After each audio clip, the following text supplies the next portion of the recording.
दी छोड़ सतगुरु रामपाल जी परमेश्वर जी की जय हो।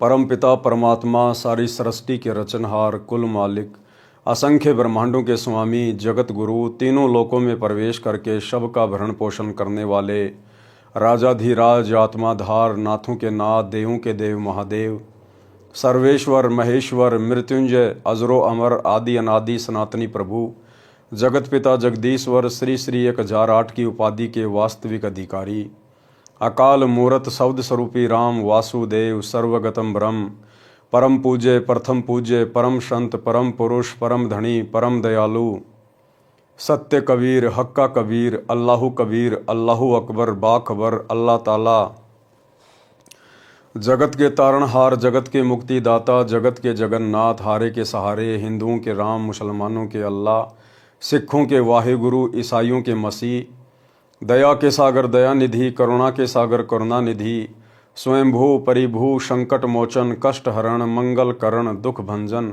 अविगत कबीर निर्विकार निर्विषम परमात्मा अलय अलेख सतगुरु आदि अनादि सतगुरु असली मर्यादा पुरुषोत्तम असली राम असली कृष्ण असली घनश्याम असली मुरारी राजाओं के राजा महाराजाओं के महाराजा शहंशाहों के शहंशाह सम्राटों के सम्राट भगवानों के भगवान अल्लाहों के अल्लाह प्रभुओं के प्रभु मसीहाओं के मसीह सच्चे वाहिगुरु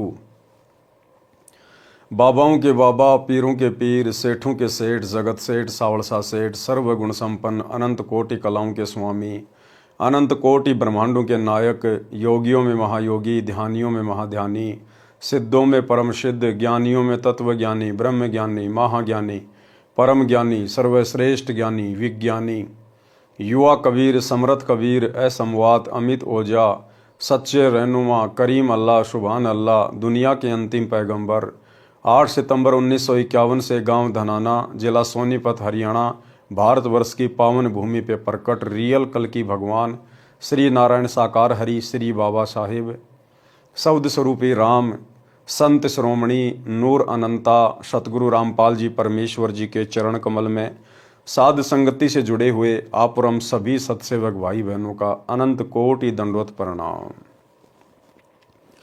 सत्साई भाई और बहनों, दया पूज्य गुरुदेव भगवान की सतगुरु रामपाल जी परमेश्वर जी की जिनके शुभ आशीर्वाद से विशेष आशीर्वाद से आप और हम सभी साध संगति से जुड़े हुए सत्सेवक भाई बहन अपनी आत्मा के कल्याण हेतु गुरुदेव के तत्व ज्ञान को आधार बनाकर दृढ़ता के साथ मोक्ष प्राप्ति के लिए निरंतर भक्ति मार्ग पर आगे बढ़ रहे हैं। भाई और बहनों, पूज्य गुरुदेव जी की विशेष रजा विशेष मेहर जो उन्होंने समय से हमें साध संगति से जोड़ दिया। आज हम भाई बहन अपने गुरु में परमात्मा देख रहे हैं। आज हम अपने पूज्य गुरुदेव जी को ही अपना इष्ट मानकर अपना कबीर देव भगवान मानकर पूज रहे हैं, भक्ति कर रहे हैं।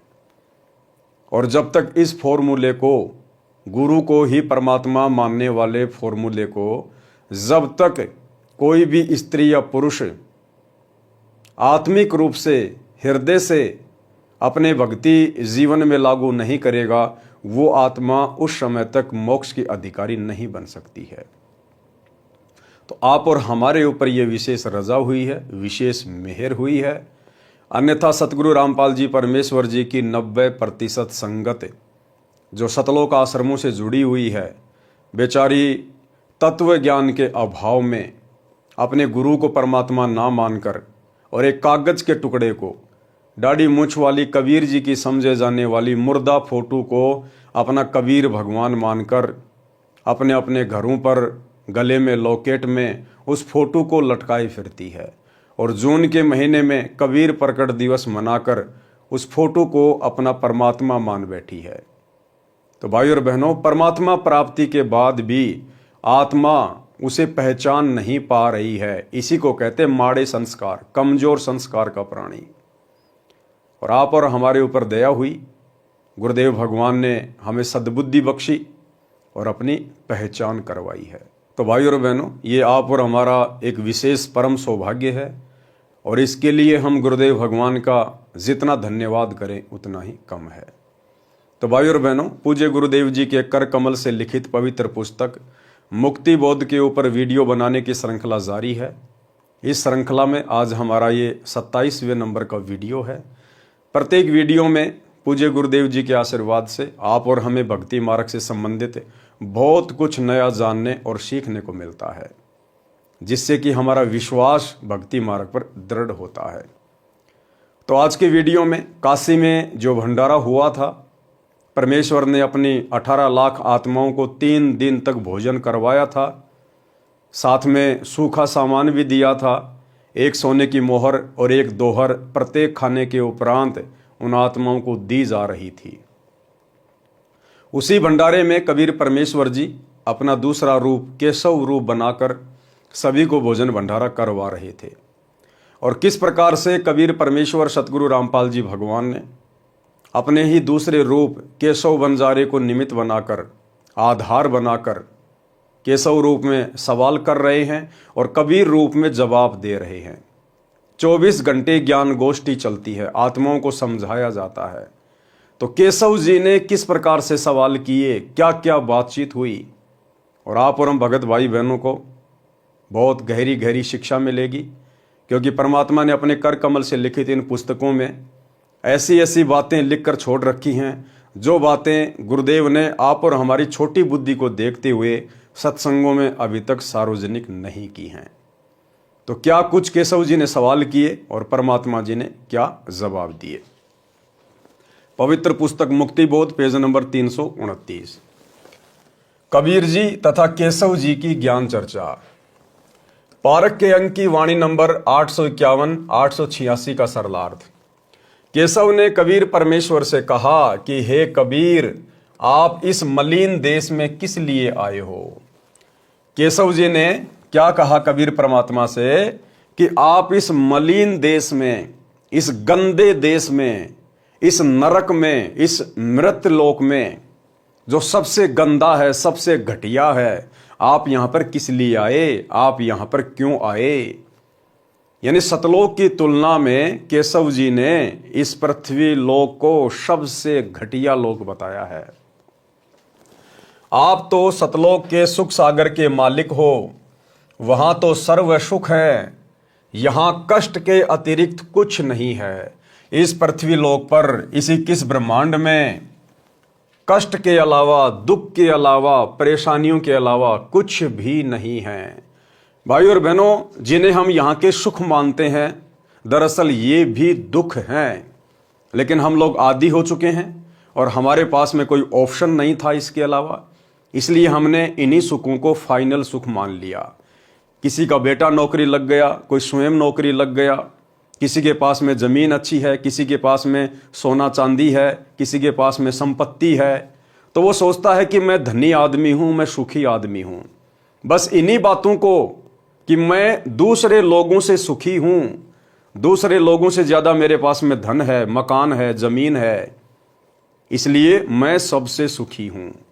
परमात्मा कहते हैं झूठे सुखो सुख है ये मान रहा मनमोद, सकल चबीना काल का कुछ मुख में कुछ गोद। और गुरुदेव भगवान कहते हैं कि आपने केवल सुख का नाम सुना है। सुख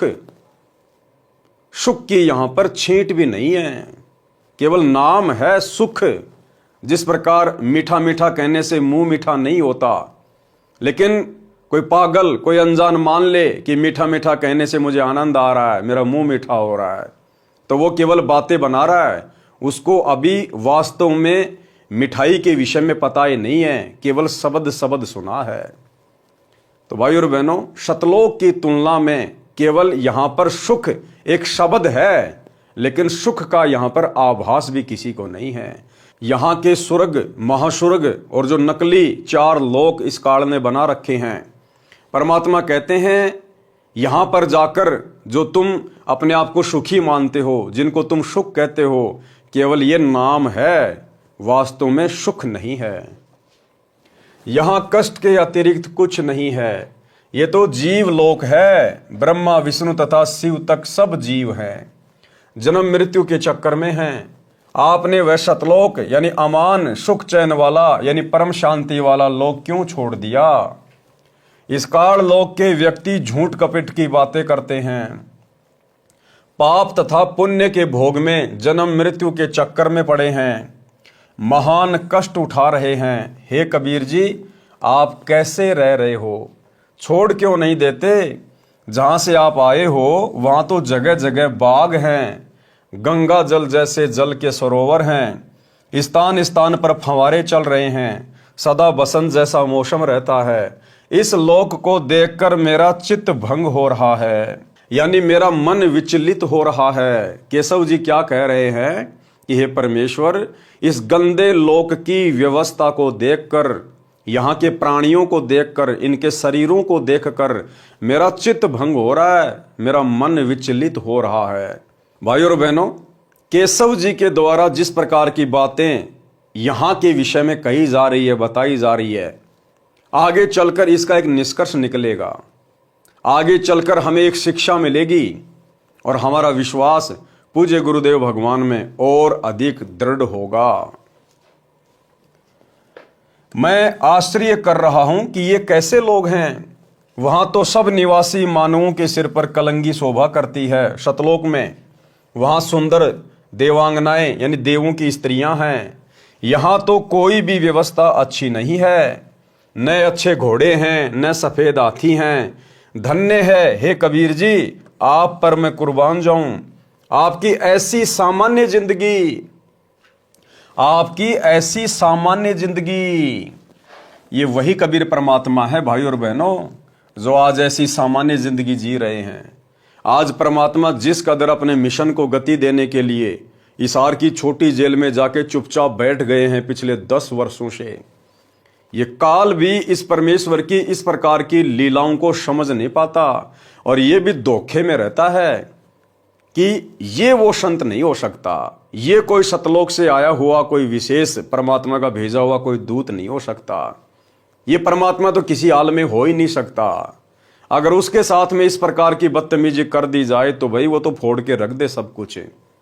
लेकिन ये परमात्मा किस प्रकार से अपने आप को छुपा कर लीला कर रहे हैं, काल भी धोखा खा जाता है।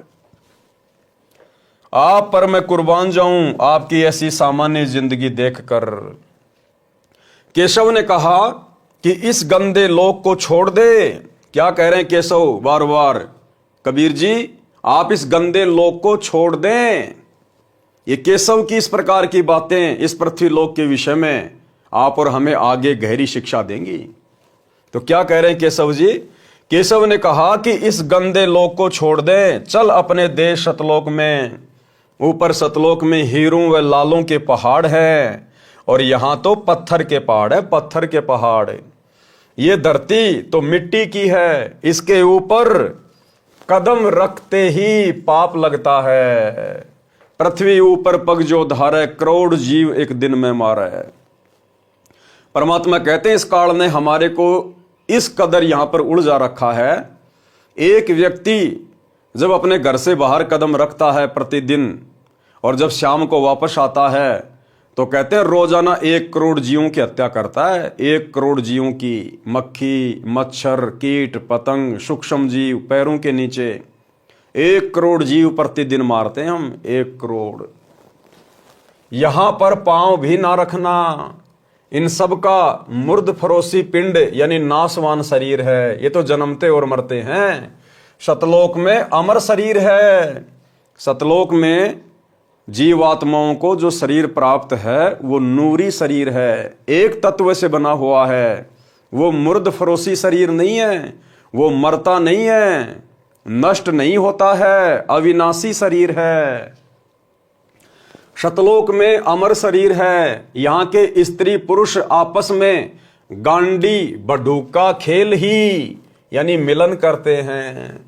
अब देखो भाई और बहनों, ये हैं वो बातें, विशेष बातें जो गुरुदेव ने कभी भी अपने सत्संगों में विशेष जोर देकर नहीं कही। यदि ये परमात्मा उस समय अपने सत्संगों में ये गहरी गहरी बातें कहने लग जाते तो शायद आज आप और हम भाई बहन भक्ति पर ही ना टिक पाते। लेकिन गुरुदेव को पता था कि एक समय आएगा। वर्तमान में तो मैं इनकी नींव भर रहा हूं, इनको भक्ति मार्ग की ABCD सुना रहा हूं। 2, 4, 5, 10 साल के बाद में जब इन आत्माओं की बुद्धि विकसित होगी, उसके बाद मेरे द्वारा लिखित इन पुस्तकों में जो संकेत हैं, ये आत्माएं उनको समझने लग जाएंगी, उनको पकड़ने लग जाएंगी। और ये दास पिछले काफी समय से आप सभी भगत भाई बहनों को गुरुदेव भगवान की प्रेरणा से यही संदेशा दे रहा है कि भाई हमने परमेश्वर की अमर वाणियों को समझना चाहिए। गुरुदेव कहते हैं भक्ति मार्ग पर पति पत्नी मिलन, पति पत्नी व्यवहार, ये भोग विलास, विषय वासना, ये सबसे ज्यादा हानिकारक है। हमें परमात्मा अभी तक विशेष जोर देकर इनको त्यागने के लिए इसलिए नहीं कह रहे क्योंकि अभी हमारी बुद्धि इस ज्ञान को समझने में इतनी तैयार नहीं हुई है। लेकिन भाई और बहनों, अब तो वो समय आ गया है। अब हमने गुरुदेव के ज्ञान को भी समझना पड़ेगा और अपनी आत्मा के कल्याण के लिए विषय विकारों से दूर भी हटना पड़ेगा। तो दास काफी समय से गुरुदेव की प्रेरणा से आप लोगों को यही संदेशा देता आ रहा है कि भाई जब तक आप भोग विलास से दूर नहीं हटेंगे, जब तक आप पति पत्नी मिलन वाली इस गंदी क्रिया से दूर नहीं हटेंगे, तब तक आप सार नाम के योग्य नहीं बन सकते, आप सार नाम के अधिकारी नहीं बन सकते। अब आप भाई बहनों को समझ में आएगा कि वर्तमान में गुरुदेव भगवान ने जिन जिन आत्माओं को सार नाम दे रखा है, ये ओरिजिनल सार नाम नहीं है। ये तो भाई बहन जबरदस्ती अपनी जो प्रतिक्रिया दिया करते थे सत्संग सुनने के बाद, उतावले हो जाते थे, गुरुजी हमें सार नाम दे दो, गुरुजी हमें सार नाम दे दो, हमें सार नाम कब मिलेगा, कब मिलेगा।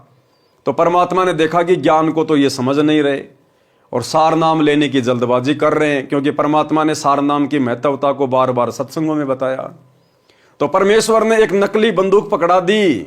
मालिक को पता था कि अभी ये सार नाम के योग्य नहीं है, क्योंकि परमेश्वर की वाणी है भाई सार नाम हमें कब मिलेगा, जब हम भगत बनेंगे तब मिलेगा ना। खाली नाम लेने मात्र से कोई भगत नहीं बन जाता, कोई सार नाम के योग्य नहीं बन जाता है। सार नाम के लिए सबसे पहले तो हमने भगत बनना पड़ेगा, भगत। और गुरुदेव ने बताया तुम अच्छे सच्चे भगत कब बनोगे। वैसे तो हर कोई अपने आप को भगत ही कहता है, जिसने नाम दीक्षा ले ली। आप 2 मिनट बाद उससे बात करो, वो बोलेगा मैं तो भगत बन गया। लेकिन इस प्रकार से भगत नहीं बनता कोई। परमात्मा कहते हैं भग भोग्या भग उपजय, भग यानी योनि।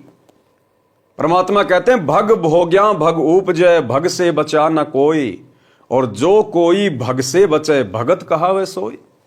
असल में सतगुरु रामपाल जी परमेश्वर जी का भगत तो वो कहलाएगा जो इस पति पत्नी मिलन से दूर हो जाएगा, जो अपने आप को विषय वासनाओं से दूर कर लेगा। हमें रोज परमात्मा नित्य नियम के माध्यम से जगाते हैं, लेकिन हम ध्यान नहीं देते।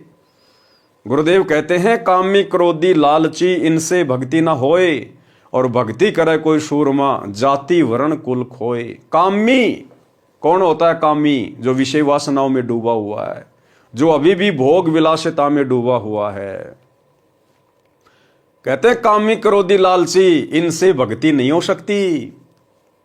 आप भक्ति पर लग जरूर जाओगे, आप गुरु से उपदेश जरूर ले लोगे, आप 3 समय की आरती भी करोगे, मंत्र भी करोगे, सत्संग भी सुनोगे, लेकिन ये काल विषय वासनाओं को लेकर आपके अंदर सदा खलबली मचाए रखेगा। आप सारा दिन भक्ति करके थोड़े बहुत भाव बनाओगे, और ये काल 2 मिनट की विषय वासनाओं की उथल पुथल में आपके सारे भाव बिगाड़ देगा, आपके मन को विचलित कर देगा।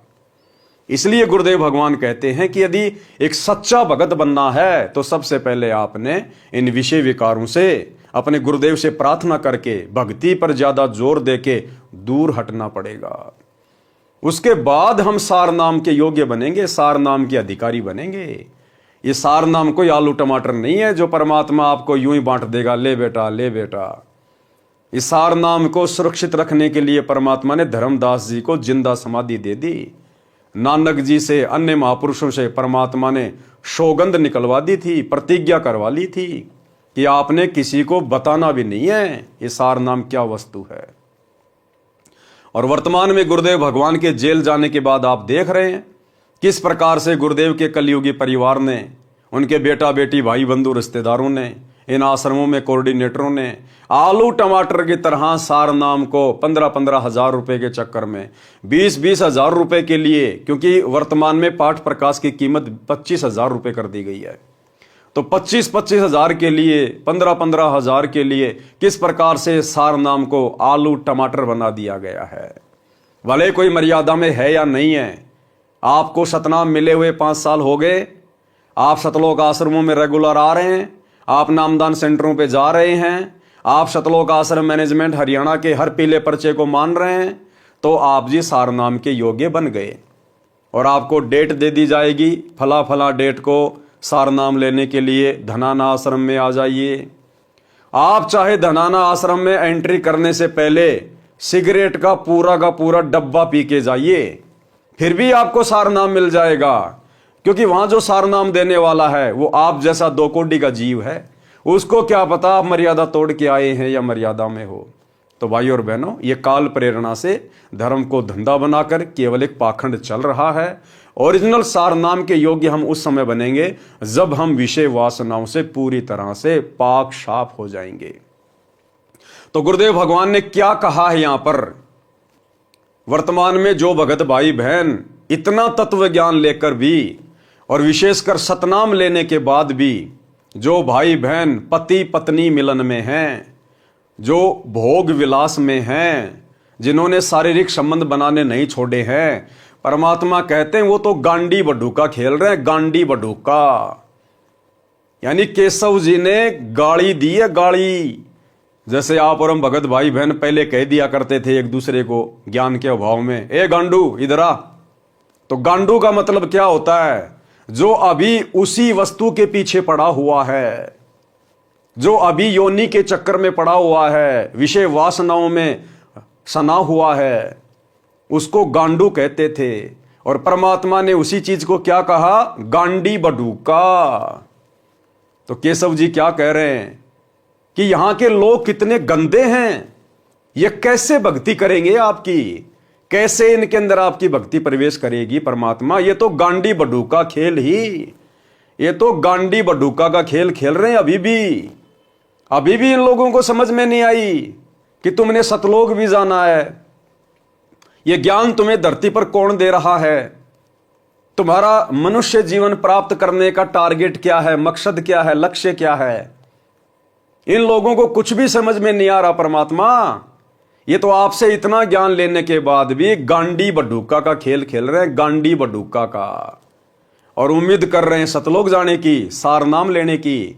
सार नाम तो उस समय देगा परमात्मा जब हम ये गांडी बडूका का खेल खेलना बंद करेंगे। तो क्या कह रहे हैं परमात्मा, यहां के स्त्री पुरुष आपस में, स्त्री और पुरुष आपस में गांडी बडूका खेल ही यानी मिलन करते हैं, मिलन। और इसी को सबसे अच्छा भोग मानते हैं। सतलोक का भोग असंख्य गुणा आनंददायक है। दास ने परमात्मा के मुख कमल से एक सत्संग में सुना था कि पुण्यात्माओं, यहां तुम जो सुख स्त्री पुरुष मिलन में ढूंढते हो, शारीरिक संबंध बनाने में जिस सुख को तुम सुख मानते हो ना, इस असंख्य गुणा सुख सतलोक में है।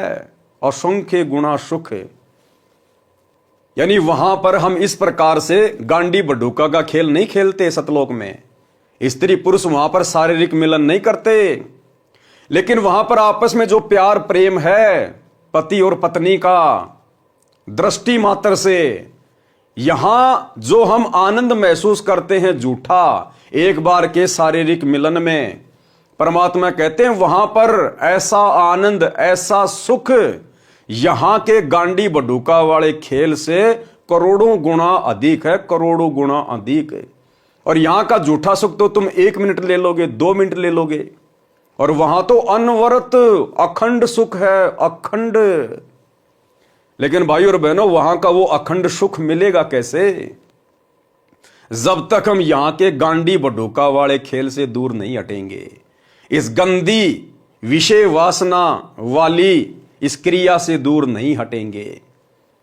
और अब ठीक का समय आ गया है, इसलिए परमात्मा बार बार कबीर सागर के सरलार्थ में और मुक्ति बोध पुस्तक में इस क्रिया से दूर हटने के लिए आप और हमें प्रेरित कर रहे हैं। यानी परमात्मा खुल के नहीं कहना चाहते, लेकिन इस पुस्तक में परमात्मा ने हर प्रकार से लिख दिया है और खुलकर कहने के लिए, समझाने के लिए इस पवन दास नाम के 2 कौड़ी के कुत्ते को खड़ा कर दिया है कि भाई अगर मैं डायरेक्टली कहूंगा तो ये आत्माएं नाराज हो जाएंगी कि लो भाई, अब तो गुरुजी ने स्त्री पुरुष मिलन के लिए भी मना कर दिया है। क्या बच्चों की शादियां नहीं करें? क्या बच्चों की रमेणियां नहीं करें?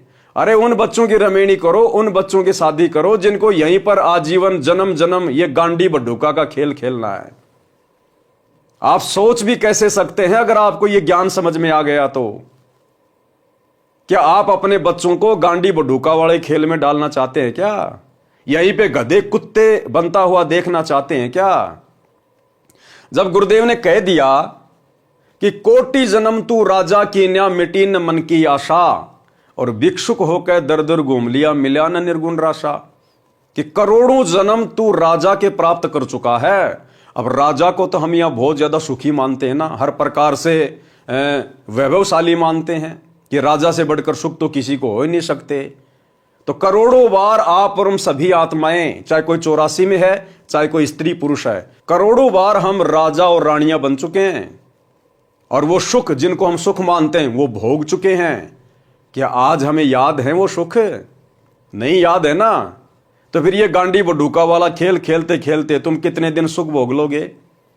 क्या याद रख लोगे तुम उसको? और ये सुख हमें दे क्या देगा फिर अंत में, सिवाय गधा कुत्ता बनाने के छोड़ने के अलावा?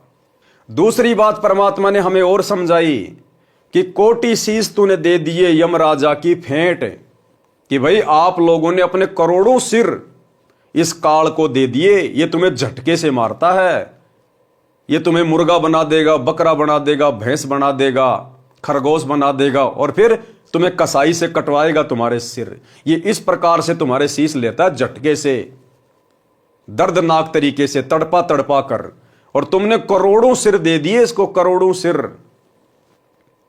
और कहते एक शीश दे के देख ले सतगुरु अपने की भेंट। गुरुदेव कह रहे हैं काल को तो तूने करोड़ों शीश दे दिए और इसने तेरी दुर्गति की है, लेकिन एक शीश तू मुझे देखकर देख। और परमात्मा कहते हैं तुम्हारा सिर मैं इसकी तरह से नहीं लूंगा, मैं तुम्हारा सिर कटवाना नहीं चाहता। सिर देने का मतलब है अपने गुरुदेव के चरणों में अपना सब कुछ समर्पित कर देना, अपना तन मन धन अपने गुरुदेव को समर्पित कर देना। गुरुदेव ने हमें जो शिक्षा दी है, जो मर्यादा दी है, जो आज्ञा दी है, उसके अनुसार अपने मन को चलाना, यह है अपने गुरु को शीश देना। यानी जैसा गुरु कहे वैसा हम करें, यह होता गुरु को शीश देना। तो गुरुदेव कहते हैं तूने करोड़ों सिर दे दिए इस काल को, मिला तुझे कुछ नहीं, और अब भी तू काल को ही सिर देने जा रहा था। ये तो मैंने तेरे को पकड़ लिया और तू आधे से ज्यादा जीवन तो जी चुका है। तेरी 15, 20, 25, 30 साल की उम्र बाकी है। अब ये 15, 25, 30 साल का जीवन तो मेरे चरणों में समर्पित कर दे। ये गांडी बड्ढूका वाला खेल खेलना छोड़ दे। मैं तुझे सदा सदा के लिए फिर वो अमर सुख दूंगा। केवल नाम नाम है, वास्तविक वस्तु यहां नहीं है जो तुम्हें सुख दे सके। वो कैसे नहीं है भाई और बहनों, देखो हमने समझना पड़ेगा झूठा सुख कैसे है। अब ये गांडी बड्ढूका का खेल खेलते हैं, स्त्री पुरुष शारीरिक मिलन करते हैं, जब तक वे एक दूसरे से लिपटे रहते हैं, चिपके रहते हैं, तब तक तो उनको लगता है पता नहीं हम क्या अमृतत्व प्राप्त कर रहे हैं। और जैसे ही वो शारीरिक संबंध बनाने से निफराम होते हैं, उनकी आपस में इच्छा भी नहीं करती छूने की, एक दूसरे को हाथ लगाने की। जैसे ही हमारे शरीर से रज और बीरज का स्राव होता है, उसके बाद में स्त्री और पुरुष की आपस में एक दूसरे को छूने की इच्छा भी नहीं बनती है।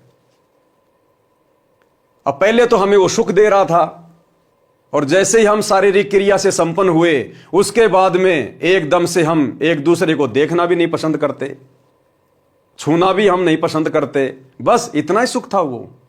तो परमात्मा कहते हैं झूठे सुख को सुख है ये मान रहा मनमोद, और शकल चबी ना काल का कुछ मुख में कुछ गोद। और उस शारीरिक मिलन ने हमें दिया क्या? झूठा सुख दे दिया, और बदले में हम कितने दोषी बन गए परमात्मा के। गुरुदेव ने ज्ञान गंगा पुस्तक में लिखा है कि अनावश्यक रूप से भोग विलास करना एक बच्चे की हत्या करने के बराबर है, एक बच्चे की हत्या करने के बराबर।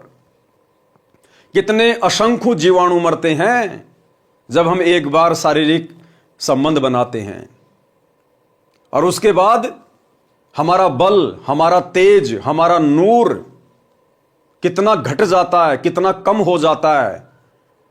शारीरिक संबंध बनाने से हमारी उम्र भी घटती है, हमारी आयु घटती है, और शरीर छोड़ने के बाद हम ब्रह्मा जी के इतने ऋणी हो जाते हैं, उसका हम फिर कर्जा नहीं उतार पाते। फिर कई युगों तक हम लोग नरक भोगते हैं, वो गांडी बडूका खेल खेलने के कारण। नरक से निकलने के बाद फिर गधे कुत्ते सूअर का जन्म भोगते हैं। फिर वो परमात्मा कुत्ता बनाएगा, कुत्ता, कि तेरे को मनुष्य जन्म दिया था ना भक्ति करने के लिए, लेकिन तू तो ये गांडी बडूका का खेल ही खेलने में व्यस्त रहा। ले भाई, अब कुत्ता बने, अब तेरे को भक्ति नहीं करनी है।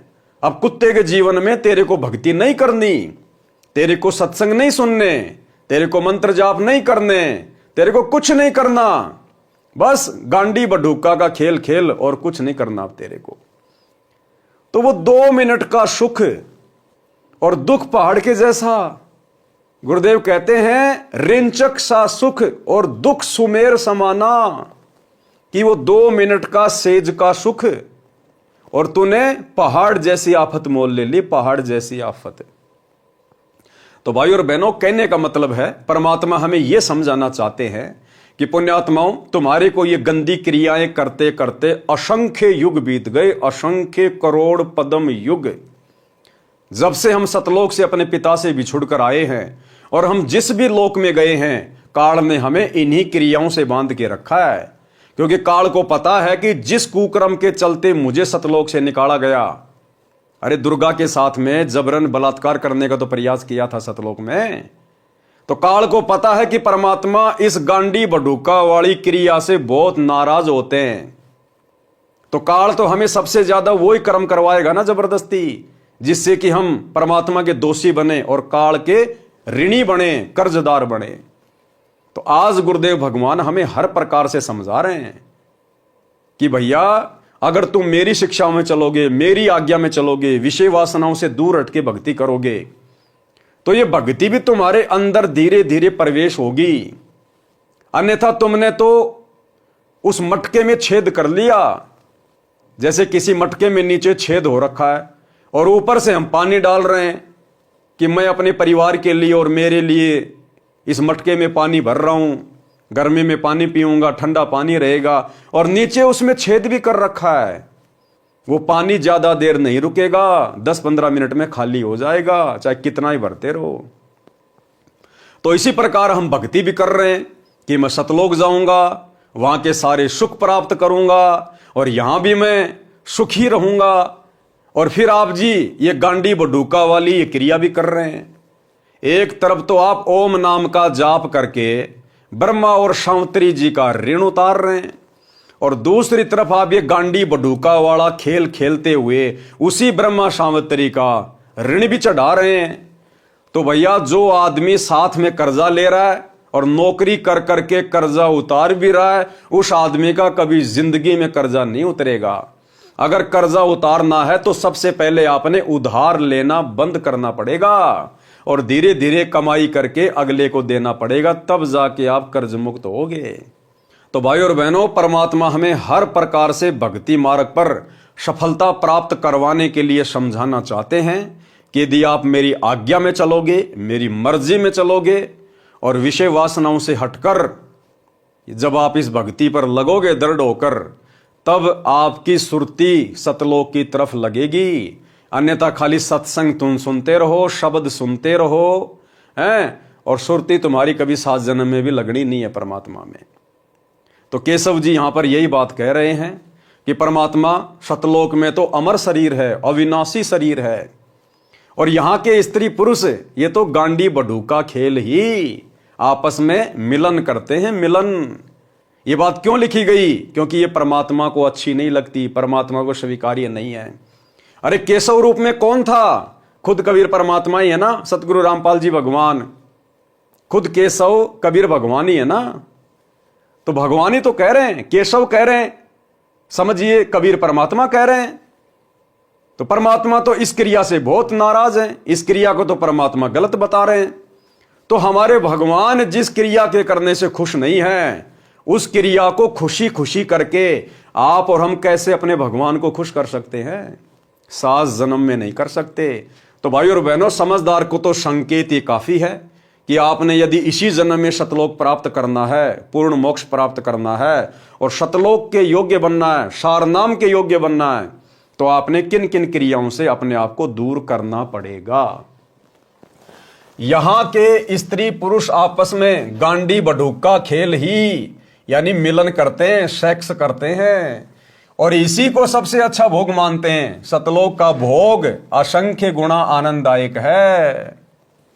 सब मानव यानी स्त्री पुरुष के शरीर में नरक भरा है, नसों में रुधिर भरा यानी खून भरा हुआ है, थूक भरा है, विष्टा यानी टट्टी भरा हुआ है। ये दिन रात इसी नरक में भरे शरीर में मस्त रहते हैं। फिर कुत्ते गधे बनते हैं, यमदूत इनके ऊपर घात मारने के लिए छुपकर दांव लगाए रहता है। इस काल लोक की पृथ्वी की 100 योजन यानी 1 योजन 12 किलोमीटर के समान होता है, यानी 1200 किलोमीटर ऊपर तक दुर्गंध जाती है। इस पृथ्वी की बदबू, कितने लोग लैट्रिन करते हैं, पेशाब करते हैं, फैक्ट्रियों का धुआं है, गंदा पानी है, केमिकल है। परमात्मा कहते हैं 1200 किलोमीटर तक तो इस पृथ्वी से ऊपर इसकी बदबू जाती है, बदबू। और ये जीव स्त्री पुरुष इस पृथ्वी पे रह रहे हैं, जड़ में रह रहे हैं। ये रह कैसे रहे परमात्मा? केशव जी सोच सोच कर चिंतित हो रहे हैं कि परमात्मा ये इंसान यहां पर रह कैसे रहे हैं। हे कबीर जी, ये सब अहंकारी जीव हैं, इनको कैसा ज्ञान और ध्यान बताया जा सकता है? ये कैसे भक्ति करेंगे? केशव जी क्या कह रहे हैं? ये कैसे भक्ति करेंगे? एक गहरी शिक्षा मिलेगी भाई और बहनों। दास आपको पहले से कहता आ रहा है, केशव जी की इन तमाम बातों को ध्यान रखना जो इस पृथ्वी लोक के विषय में कह रहे हैं, आप और हमारे विषय में कह रहे हैं। ये कैसे भक्ति करेंगे? हे कबीर जी, आप इनमें कहां फंसे बैठे हो? क्या कह रहे हैं केशव जी? आप इनमें कहां फंसे बैठे हो? और वो शिक्षा ये है भाई और बहनों, केशव जी स्वयं कबीर परमात्मा ही थे और उसके बावजूद भी केशव जी ने हाथ खड़े कर लिए। यहां की गंदी व्यवस्था को देखकर, यहां के गंदे स्त्री और पुरुषों को देखकर, इस गंदे शरीर को देखकर, हमारे हार व्यवहार को देखकर केशव ने भी हाथ खड़े कर लिए कि हे परमात्मा, आप यहां से निकल क्यों नहीं चलते? आप इस गंदे लोक में क्यों पड़े हो? आप इनसे कैसे भक्ति करवाओगे? ये कैसे भक्ति कर पाएंगे? अब सोचिए भाई और बहनों, जो भाई बहन अपनी अज्ञानता के चलते ये मानते हैं कि हमारे गुरुजी सतगुरु रामपाल जी तो कबीर जी के अवतार हैं, कबीर जी के द्वारा भेजी गई आत्मा हैं, कबीर जी के द्वारा सतलोक से भेजे गए उनके दास हैं, कोई संदेश वाहक हैं। तो भाई कबीर के द्वारा भेजा गया सतलोक से कोई प्राणी, कोई जीव, कोई आत्मा, कोई दास, कोई संदेश वाहक इस पृथ्वी लोक पर आकर पृथ्वी लोक के निवासियों को भक्ति नहीं करवा सकता। अरे केशव जी तो सतलोक से आए थे ना, केशव भी तो सतलोक से आए थे ना। और केशव कोई आत्मा नहीं थी, परमात्मा की टू कॉपी थी। परमात्मा कबीर जी की टू कॉपी थी, यानी कबीर परमेश्वर का दूसरा रूप था। और कबीर परमात्मा के दूसरे रूप ने भी, जो सतलोक की अन्य आत्माओं से सर्वश्रेष्ठ है, उस कबीर परमात्मा के दूसरे रूप ने, केशव ने भी हाथ खड़े कर लिए और कबीर जी को कह रहे हैं आप इनसे कैसे भक्ति करवाओगे?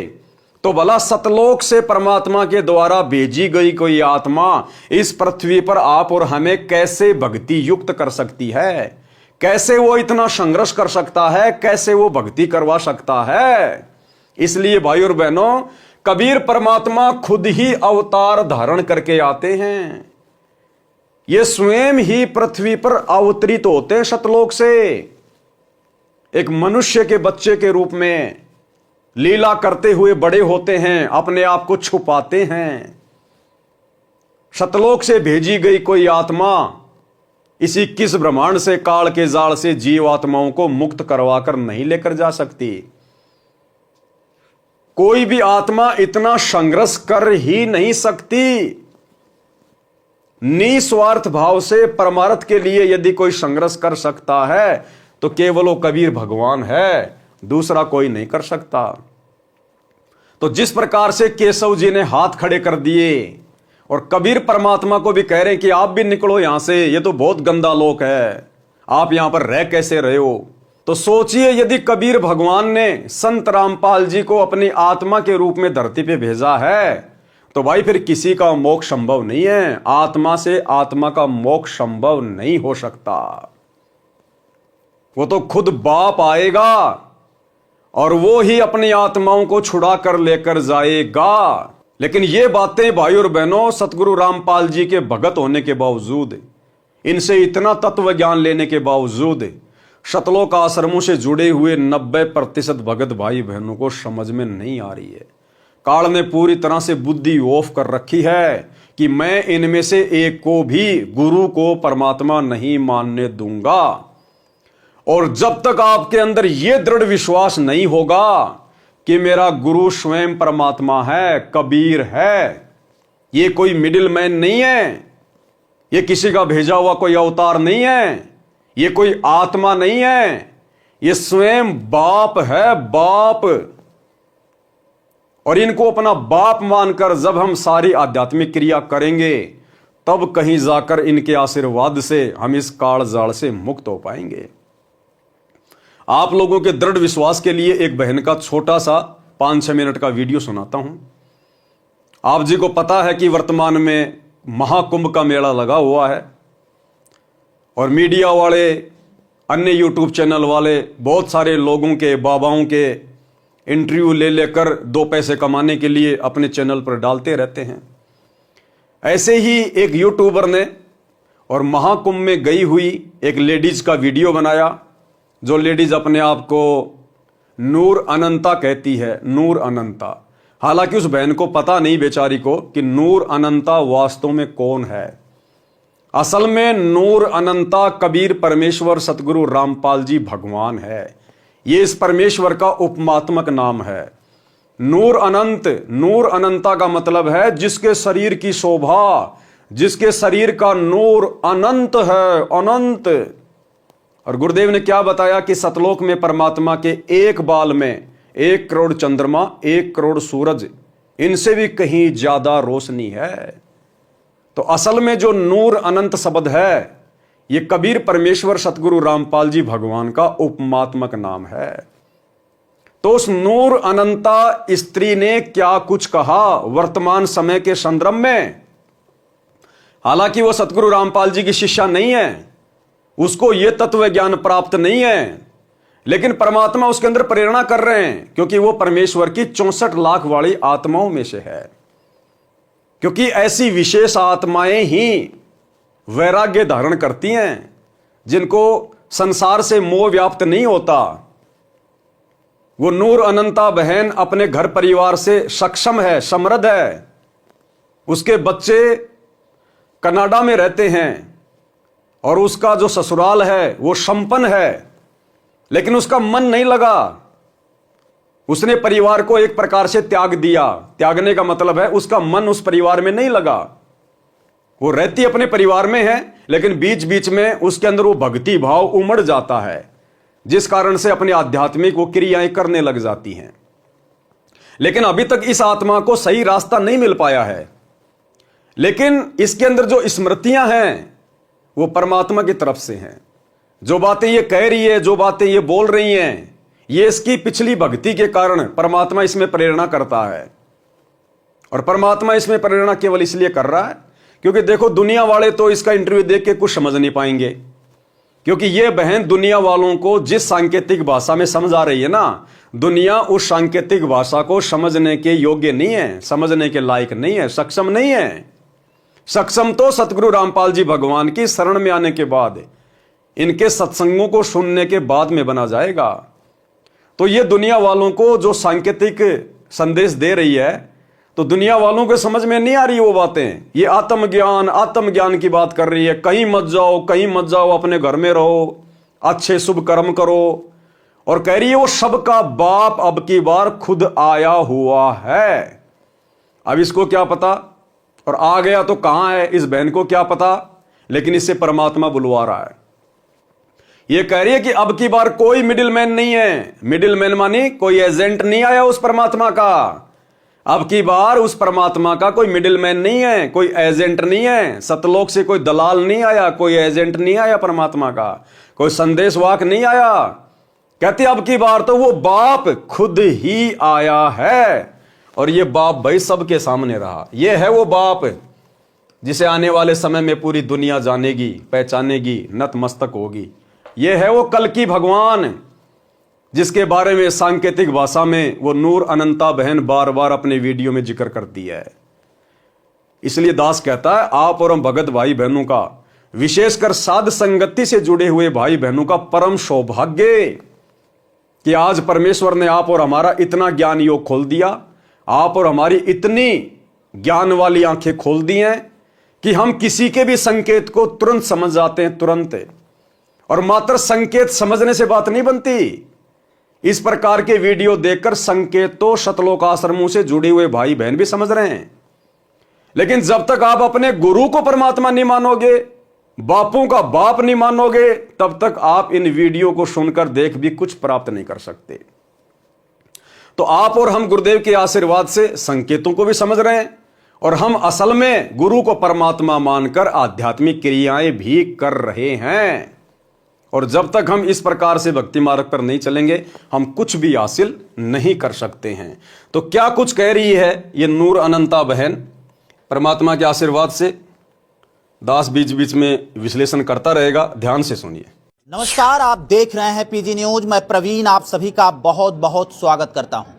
मित्रों, अभी हम लोग काशी में हैं और आपको बता दें कि हमारे साथ आप जिन्हें देख रहे हैं, हो सकता है कि मुझे लग रहा है कि आप सभी अब पहचान गए होंगे कि नूर अनंत माता जी हैं।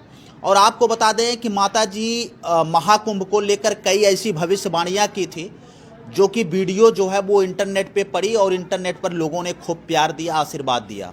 और आपको बता दें कि माँ ने जो भी बातें बताई थी कुंभ में खड़ी होके गंगा जी के किनारे, वो सारी बातें जो है आज सत्य हो गई। माता जी ने कहा था कि अब की बार महाकुंभ में कुछ अलग होने वाला है।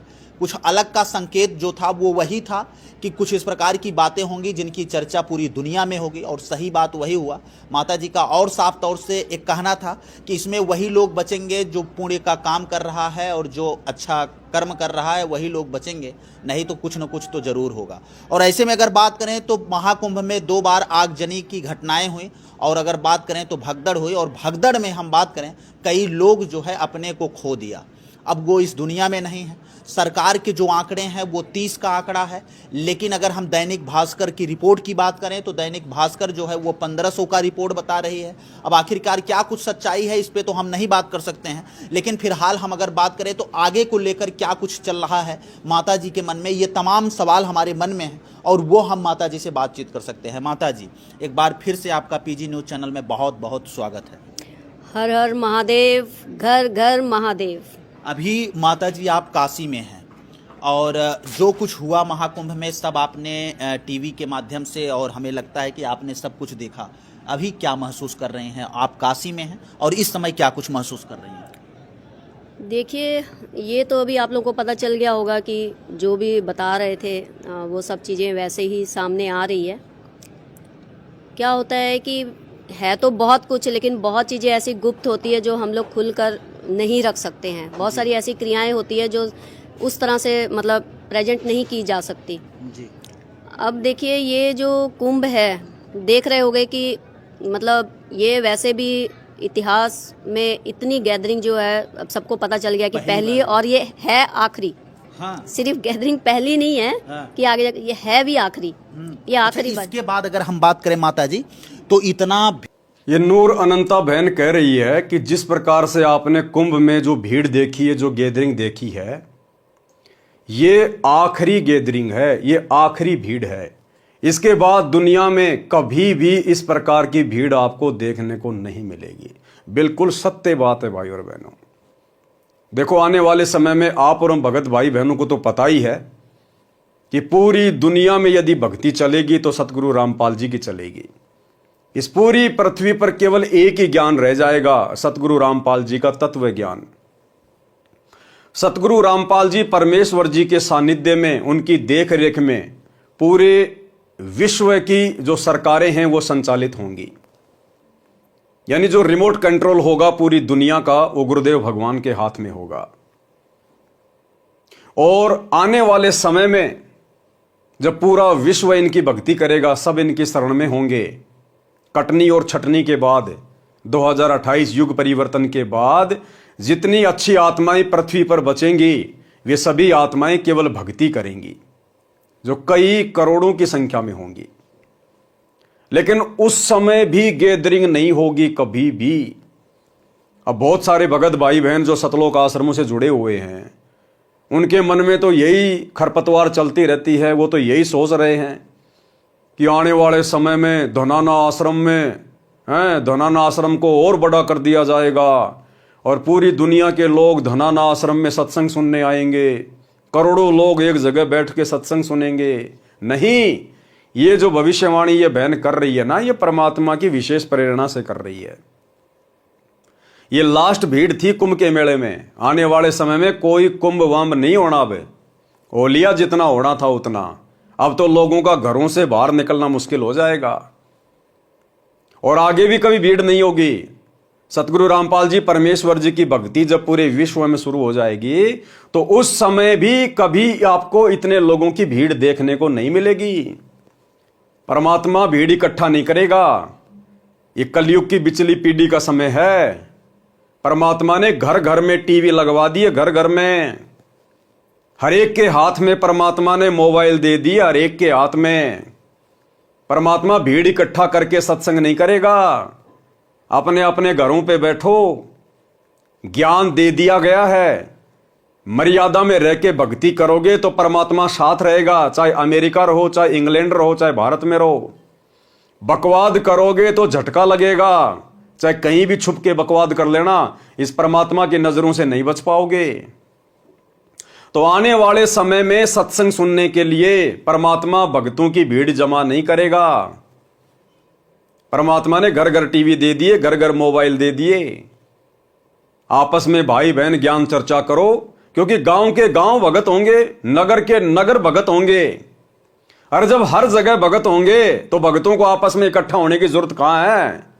वर्तमान में भगतों की संख्या कम है और गुरुदेव ने ज्ञान की शुरुआत की है, इसलिए भगतों को परमात्मा एक जगह इकट्ठा किया करते थे आश्रम में, उनको ज्ञान समझाने के लिए, भक्ति पर दृढ़ करने के लिए। जब आने वाले समय में घर घर में परमात्मा का ज्ञान होगा, गांव गांव में परमात्मा के भगत होंगे, तो फिर उन भगतों को आपस में मिलने के लिए किसी एक आश्रम में इकट्ठा होने की जरूरत नहीं पड़ेगी। सत्संग सुनने के लिए भक्तों को आश्रम में इकट्ठा होने की जरूरत नहीं पड़ेगी। जैसे वर्तमान में आप देख रहे हैं, हिसार जेल से परमात्मा अपने विशेष संदेश भेज रहे हैं। क्या परमात्मा भक्तों को इकट्ठा कर रहे हैं? नहीं, ये सोशल मीडिया दे दी परमात्मा ने। यूट्यूब पर डालो और लाखों भगत अपना सुनो। और गुरुदेव ने भी एक सत्संग में स्पष्ट कर दिया कि परमात्मा ने घर घर में आश्रम बना दिए, घर घर में आश्रम। और गुरुदेव कह रहे हैं कि 4-5 लाख लोगों को हम किसी आश्रम में इकट्ठा करके भी सत्संग नहीं सुना सकते। और अब यूट्यूब पर, सोशल मीडिया पर 5-5 लाख बच्चे एक ही दिन में सत्संग सुन रहे हैं। बच्चों, वो ठीक का दिन आ गए। चारों तरफ डंका बोल गया दाता का। एक समय में 4-5 लाख बच्चे सत्संग सुन रहे। इतना बड़ा हम आश्रम बना कभी नहीं सुना सकते थे। एक बंदी छोड़ सारा संसार आश्रम बन गया मेरे बंदी छोड़ का, घर घर आश्रम बन गया। और अपने बच्चों को ऊपर किसी कृपा कर दी मेरे दाता ने। बच्चों फिर क्या बताते हैं, तो परमात्मा ने सोशल मीडिया को प्रथम महत्व दे दिया। क्या वो भगवान 5 लाख लोगों को भी किसी आश्रम में बैठा कर सत्संग नहीं सुना सकता? ये धनाना आश्रम वाले, गुरुदेव के परिवार वाले ये दावा करते हैं कि सतलोक आश्रम धनाना में एक बार में 10 लाख लोग बैठकर सत्संग सुन सकते हैं। अरे लेकिन गुरुदेव भगवान ने तो रिजेक्ट कर दिया उस धनाना को। गुरुदेव तो कह रहे हैं हम 5 लाख लोगों को भी एक ही समय में बैठाकर सत्संग नहीं सुना सकते। इसका मतलब क्या है? आने वाले समय में परमात्मा आश्रमों में भक्तों को इकट्ठा नहीं करेगा, भीड़ इकट्ठी नहीं करेगा। परमात्मा एक जगह रहेंगे और ये दुनिया भर के टीवी चैनल ये परमात्मा की तरफ 24 घंटे अपने कैमरे करके खड़े रहा करेंगे। 24 घंटे। जैसे आज कहीं कोई प्रधानमंत्री की रैली हो तो किस प्रकार से न्यूज चैनल वालों की गाड़ियां आ जाती हैं, कैमरे ले लेके लाइव चलाने के लिए खड़े हो जाते हैं। इसी प्रकार आने वाले समय में इस प्रधानमंत्रियों के प्रधानमंत्री के आगे, राष्ट्रपतियों के राष्ट्रपति के आगे, सतगुरु रामपाल जी परमेश्वर जी के आगे, जहां भी ये परमात्मा रहेंगे, ये न्यूज चैनल वाले इनके सत्संगों को लाइव चलाने के लिए 24 घंटे वहां बाहर खड़े रहेंगे। बाहर जैसे कुत्ता रोटी के टुकड़े के इंतजार में रहता है ना, ऐसे ये न्यूज चैनल वाले जो आज सिवाय बकवाद के कुछ नहीं दिखा रहे, आने वाले समय में परमात्मा की एक बाइट के लिए, परमात्मा के एक सत्संग के लिए आश्रम के बाहर गाड़ियां ले लेके डेरे डाल के पड़े रहेंगे। डेरे डाल के, जैसे पुलिस वाले चुनाव के समय तंबू लगा लगा के बिल्डिंगों के बाहर रात को जो है रहते हैं। तो परमात्मा ने भीड़ इकट्ठा करने की जरूरत नहीं है। तो आने वाले समय में भक्तों की गैदरिंग नहीं होगी। ये जितने भी आश्रम वर्तमान में बना दिए गए हैं गुरुदेव की गैर हाजिरी में धर्म को धंधा बना के, ये आश्रम परमात्मा अपने परिवार वालों को दे देगा कि भैया तुम लोगों ने इसीलिए तो भक्ति की थी कि हमारे पास में संपत्ति हो, पैसा हो, लो भाई ये आश्रम संभालो, तुम ही संभालो, हमें तुम्हारे आश्रमों की जरूरत नहीं है। तो आने वाले समय में भीड़ इकट्ठा नहीं होगी। सोशल मीडिया ही एकमात्र प्रचार का साधन होगा, माध्यम होगा। इतना भीड़ कभी महाकुंभ में नहीं नहीं हुई, हाँ, और नहीं हुई है और आगे भी कभी नहीं होगी। इसलिए क्या हो रहा है कि ये जाने अनजाने में लोग खींचे चले आ रहे हैं। हाँ। अब देख रहे हो सिर्फ अपने भारतीय नहीं है, विदेशी भी सब खींचे, उनको पता ही नहीं है, मतलब उनको कोई ना कोई ऊर्जा खींच के ला रही है। क्यों ला रही है? क्योंकि ये लास्ट फेज चल रहा है। जैसे बता रहे हैं कि भाई कलयुग का ये एंडिंग है और सतयुग जो है, साथ साथ कलयुग खत्म हो रहा है, साथ साथ सतयुग की स्थापना हो रही है। इसको जितनी जल्दी हो सकता है सब लोग इस सत्य को मान लें। क्योंकि अब बहुत लोग हैं ना ऐसे ही बोल रहे हैं कि ये ऐसे ही ये झूठ है, ये लोगों को डराने के लिए ऐसे बोल रहे हैं। नहीं भाई, हमें क्या जरूरत पड़ी है किसी को डराने की ना। जी। बहुत सारे लोगों ने ये कमेंट किया माता जी, लेकिन बहुत सारे लोग जो है आपके बारे में पॉजिटिव कमेंट किए कि माता जी ने जो भी बातें की थी सारी बातें जो है वो सत्य निकल गए और माता जी का एक बार फिर से इंटरव्यू आना चाहिए और हम लोग आगे अपने जीवन को किस प्रकार से यापन करें, ये तमाम लोग जो है वो जानना चाहते हैं। अच्छा, एक माता जी एक बड़ा सवाल ये है कि आखिरकार महाकुंभ की तरफ जब लोगों का आवागमन शुरू हुआ, लोगों के दिमाग में क्या कुछ बातें चल रही थी कि सब लोग, अगर हम बात करें खींच कर जो है वो महाकुंभ की तरफ आना शुरू हो गए? वो डर ऑटोमेटिकली लोगों को एक डर है जो खींच के ला रहा है। क्योंकि हर इंसान को अपने आप में सब कुछ पता होता है। अब जैसे मैं, आप हो ना, आपको आप क्या हो जे आपसे बेहतर आपको आप जब वो परमात्मा जानता होगा, सिर्फ 2 इंसान जानते हैं। तो आपका वो डर आपको कुंभ में लाएगा डुबकी देने के लिए। लेकिन बात ये है कि भाई डुबकी देने से कुछ नहीं होगा। हर इंसान को इस बार पता है कि हमने क्या कोई बुरे कर्म करे हैं, क्या हमने अच्छे कर्म करे हैं। वो अंदर ही अंदर कोई ना भय एक उनको यहाँ पर खींच के ला रहा है। चाहे वो बड़ी बड़ी सेलिब्रिटीज, कोई भी, आप देख रहे हो किस तरह के लोग आ रहे हैं ना। आगे ध्यान से सुनना वीडियो भाई और बहनों। तो ये एक डर है, क्योंकि कहीं ना कहीं वो जो ऊर्जा है, वो जिसको हम बता रहे हैं कि भाई वो धरती पर आ चुका है। इस बार खुद, मतलब वो जो बाप जी है ना, वो खुद आए हैं। इस बार कोई मिडिल मैन नहीं है। जैसे हम पहले ही बताए हैं कि भाई, क्या कह रही है बहन? इस बार वो बाप जी, वो बाप कौन? सारी सृष्टि का मालिक, सबको रचने वाला, सर्वद्रष्टा, सर्वसृष्टा, अंतर्यामी, नूर अनंत परमात्मा। तो ये बहन कह रही है इस बार वो बाप जी खुद आया, खुद। अरे धिक्कार है सतलोक आश्रमों से जुड़ी हुई 90% संगत को और गुरुदेव के कलयुगी काल प्रेरित बेटा बेटी भाई बंधु रिश्तेदारों को, इन कोऑर्डिनेटरों को। ये जगत वाली बहन है जिसको ना सतगुरु की शरण प्राप्त है, ना जिसको असली आध्यात्मिक ज्ञान प्राप्त है, ना जिसको भक्ति मार्ग प्राप्त है, ना जिसने कभी सतगुरु के सत्संग सुने, और ये भी उस चीज को महसूस कर रही है अपनी कॉमन सेंस से कि अब की बार वो बाप जी खुद आया हुआ, खुद, कोई मिडिल मैन नहीं। मिडिल मैन मानी उसने किसी अवतार को नहीं भेजा, उसने सतलोक से किसी आत्मा को नहीं भेजा। जैसे आप आश्रम वाले भाई बहन अपने गुरुजी को एक आत्मा मान रहे हैं, एक मानुष मान रहे हैं, एक जीव मान रहे हैं कि कबीर जी ने हमारे गुरुजी को भेजा है, हमारे गुरुजी कबीर जी के अवतार हैं, हमारे गुरुजी तो कबीर जी के संदेश वाहक हैं। इस बहन से शिक्षा ले लो और अपने परमात्मा से नाक रगड़ रगड़ के भीख मांगो कि गुरुदेव भगवान हमें सद्बुद्धि दो, हे परमात्मा हम आपके संकेतों को समझ सकें, हमें बुद्धि दो, हमारा ज्ञान योग खोलो। अरे नित्य नियम करते समय पुस्तक को हाथ में लेके किया करो, परमात्मा के आगे खड़े होके, तब जाकर तुम्हारा ज्ञान योग खुलेगा। जब तक तुम नित्य नियम यानी तीनों समय की आरती हाथ में पुस्तक लेकर विधि से नहीं करोगे, अपने बाप के आगे खड़े होकर, तब तक तुम्हारा ज्ञान योग नहीं खुलेगा। सुबह का नित्य नियम करते समय हम परमात्मा से क्या मांगते हैं? सुबह का नित्य नियम अत सर्वलक्षणा ग्रंथ है और हम परमेश्वर से क्या विनती करते हैं? गरीब उत्तम कुल करतार दो, द्वादश भूषण संग, रूप द्रव्य दो, दया करो, ज्ञान भजन सत्संग, शील संतोष विवेक दो, अक्षमा दया इकतार, भाव भक्ति वैराग्य दो, नाम निरालम सार। और आगे क्या मांगते हैं फिर परमात्मा से? योग युक्ति स्वास्थ्य जगदीश दो, सूक्ष्म ध्यान दयाल। सूक्ष्म ध्यान कि हम आपके संकेतों को समझ सकें। तो भैया जब तक आप अपने हाथ में भक्ति बोध लेकर और अपने बापों के बाप सतगुरु रामपाल जी परमेश्वर जी के आगे खड़े होकर आरती नहीं करोगे, आपको ये सूक्ष्म ध्यान का आशीर्वाद नहीं मिलेगा, आपका ज्ञान योग नहीं खुलेगा, आप इसी प्रकार से डामाडोल रहोगे। गरीब माया का रस पिया कर हो गए डामाडोल। आप आश्रम वाले भाई बहन तो इन आश्रमों में जा जाके डामाडोल हो चुके हैं, डामाडोल। गरीब ऐसा सतगुरु हम मिला, ज्ञान योग दिया खोल, और हम सत्सेवकों को सतगुरु रामपाल जी परमेश्वर मिल गए और हमारा ज्ञान योग खोल दिया, क्योंकि हम प्रतिदिन इस पुस्तक को हाथ में लेकर अपने बाप के आगे खड़े होकर अपने मुख से मांगते हैं, मुख से हम आरती करते हैं। और आप लोग लगा के मोबाइल में नित्य नियम, कोई बाथरूम में जाके बैठ जाता है, कोई वापस बिस्तर में लेट जाता है, कोई अपने घर के 20 प्रकार के कार्य करता रहता है।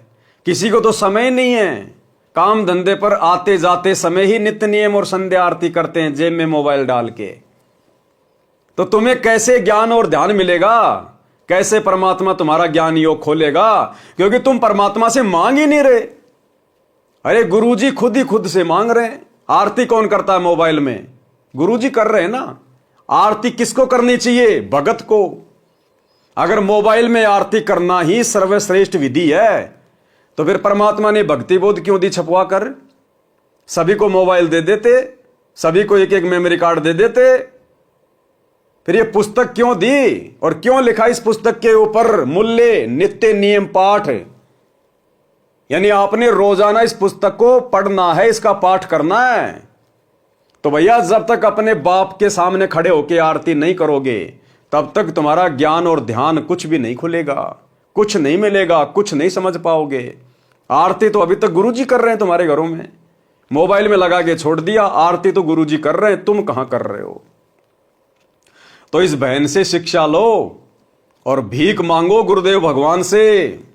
लेकिन तुम तो लड्डू जलेबी बर्फी मांगते हो परमात्मा से कि अगला समागम कब आएगा, अगला समागम कब आएगा, अब की बार कौन से आश्रम में जाऊंगा, लड्डू जलेबी बर्फी खाऊंगा। तुम ज्ञान और ध्यान कहां मांग रहे हो परमात्मा से?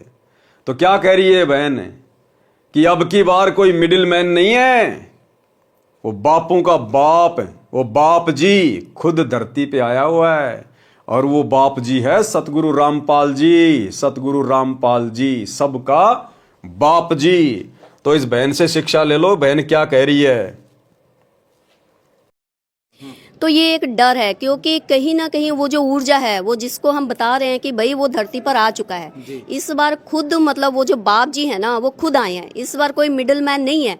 जैसे हम पहले ही बताए हैं कि भाई ये गुरु, ये सब जो परंपरा चल रही है ना, आश्रमों की, ये अखाड़े की, ये दीक्षा देने की, ये सब चीजें खत्म हो गई हैं। इसको मान लीजिए। मतलब देर हो जाए, पहले ही बहुत देर हो गई है, अब मान लीजिए यही सत्य है। ध्यान से सुनना।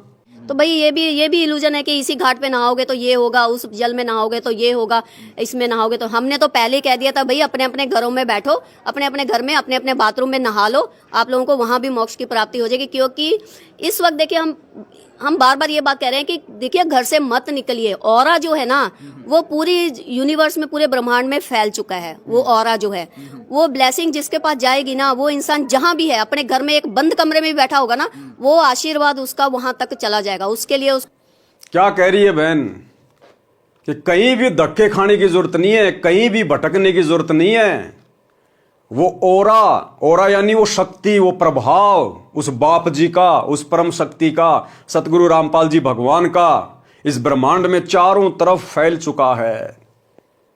और जिसने जैसे कर्म किए होंगे उनको घर बैठे वैसा ही परिणाम मिलेगा। कहीं भटकने की जरूरत नहीं है, धक्के खाने की जरूरत नहीं है।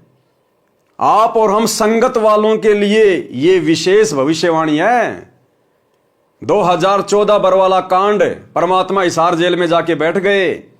उसके बाद में संगत ने आश्रमों में धक्के नहीं खाने थे, और ना वर्तमान में धक्के खाने चाहिए, ना कहीं पर संगत ने भटकना चाहिए। अगर कुछ करना चाहिए तो मर्यादा में रह के भक्ति, जो 90% संगत नहीं कर रही है। आश्रमों में जाकर केवल आपने मर्यादा तोड़वाई है, भक्ति नहीं बनाई। तो क्या कह रही है बहन कि उस परम शक्ति का जो ओरा है, जो ब्लेसिंग है, जो आशीर्वाद है, वो पूरे ब्रह्मांड में फैला हुआ है, लेकिन मिलेगा उसी को जो मर्यादा में है, जो मर्यादा में है, जो गुरु को इष्ट मानता है, जिनका कनेक्शन अपने गुरु से जुड़ा हुआ है, जिसका नाम खंड नहीं है, जिसकी मर्यादा खंडित नहीं है। वो ब्लेसिंग ऑटोमेटिक उस भगत के पास जाएगी हिसार जेल से। वो चाहे इंग्लैंड में बैठा हो, चाहे जापान में बैठा हो, चाहे हिंदुस्तान में बैठा हो, उसको आश्रमों में धक्के खाने की जरूरत नहीं है। लड्डू जलेबी बर्फी के चक्कर में हरियाई गाय की तरह भटकने की जरूरत नहीं है। यदि कोई भी भगत अपने घर पर बैठकर, यानी अपने घर पे रहकर, अपने गुरुजी की गैर हाजिरी में, जैसे वर्तमान में, और यदि वो मर्यादा में है, भक्ति कर रहा है, अपनी 5 यज्ञ कर रहा है, तो उस भगत के पास गुरुजी का आशीर्वाद वहीं पे पहुंच जाएगा। उस भगत ने आश्रमों में धक्के खाने की जरूरत नहीं है, भटकने की जरूरत नहीं है। ये सांकेतिक भाषा है इसकी।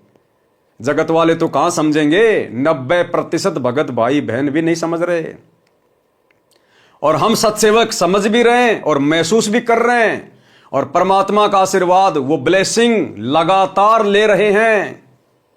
आप और हम भगत भाई बहन सत्सेवक गुरुदेव के जेल जाने के बाद किसी आश्रम में नहीं गए, कहीं नहीं भटके, बस अपने गुरु को समझ लिया कि गुरु कैसे प्रसन्न होगा, कौन से भक्ति सुक्रम करने से गुरु प्रसन्न रहेगा। हमने वही सुक्रम करने शुरू कर दिए घर बैठे। गुरु को इष्ट मान लिया, परमात्मा मान लिया। गीता अध्याय 3 श्लोक 13 के अनुसार उनको परमात्मा मानकर भोग लगाना शुरू कर दिया। घर घर गुरु का आश्रम बना दिया, आसन लगा दिया, और नेक नीति ईमानदारी से अपना काम कर रहे हैं, और ज्ञान आधार से भक्ति कर रहे हैं। और परमात्मा अपने प्रत्येक बच्चे के साथ में है, शब्द रूप में प्रत्येक बच्चे के साथ में। दर्शन दे देकर परमात्मा विश्वास बढ़ा रहे हैं, प्रकट हो के परमात्मा विश्वास बढ़ा रहे हैं। तो परमात्मा कहां है? परमात्मा अपने मर्यादित भगत के साथ में है। घट हिम गंगा, घट हिम जमुना, घट हिम है जगदीश, सतगुरु तारेंगे। तो हमने किसी भी जगह भटकने की जरूरत नहीं है। हमने परमात्मा का आशीर्वाद, वो ब्लेसिंग प्राप्त करने वाले अच्छे भक्ति कर्म करने हैं। हमने मर्यादा में रहकर परमात्मा को प्रसन्न करना है, ताकि वो ब्लेसिंग हमें मिलती रहे, और उस आशीर्वाद, उस ब्लेसिंग के बदौलत ही हम भक्ति पर टिक पाएंगे। तो ये बहन ये बात कहना चाह रही है। इस बात को दुनिया वाले तो छोड़ो, हमारे 90% भाई बहन जो आश्रमों से जुड़े हुए हैं वो भी नहीं समझ पा रहे, और स्पष्ट कह रही है कि वो सबका बाप जी खुद आ गया, खुद। तो इस बात को किसने समझा? इस बहन के इन शब्दों को किसने पकड़ा, किसने समझा? केवल सत्सेवकों ने। बाकी वीडियो बना बना के तो आश्रम वाले भी डाल रहे हैं कि इस बहन की भविष्यवाणी सतगुरु रामपाल जी के ऊपर फिट बैठ रही है, फिट बैठ रही है। अरे इस बहन की भविष्यवाणी तो गुरु जी पे फिट बैठ रही है, लेकिन तुम्हारे दिमाग में कुछ नहीं बैठ रही, तुम्हारे ऊपर फिट नहीं बैठ रही, क्योंकि तुम अपने गुरु को बाप जी मान कहां रहे हो? तुम तो इनको मिडिल मैन मान रहे हो। अगर तुम अपने बाप सतगुरु रामपाल जी को बाप जी मान लेते इस बहन के अनुसार, तो भाई तुम उस कागज के टुकड़े दाढ़ी मूंछ वाले कबीर जी की फोटो को अपने घर में रखकर, अपने दरबार में रखकर, अपने लॉकेट में टांग कर, और जून के महीने में उस मुर्दा फोटो को कबीर मानकर, उसका कबीर प्रगट दिवस मनाकर अपने बाप सतगुरु रामपाल जी को मिडिल मैन घोषित ना करते। क्योंकि सतगुरु रामपाल जी के रहते सहते किसी अन्य को परमात्मा मानना, उस दाढ़ी मूंछ वाली कबीर जी की मुर्दा फोटो को कबीर भगवान मानना, उसका प्रकट दिवस मनाना जून के महीने में, सतगुरु रामपाल जी को मिडिल मैन मानना है, मिडिल मैन।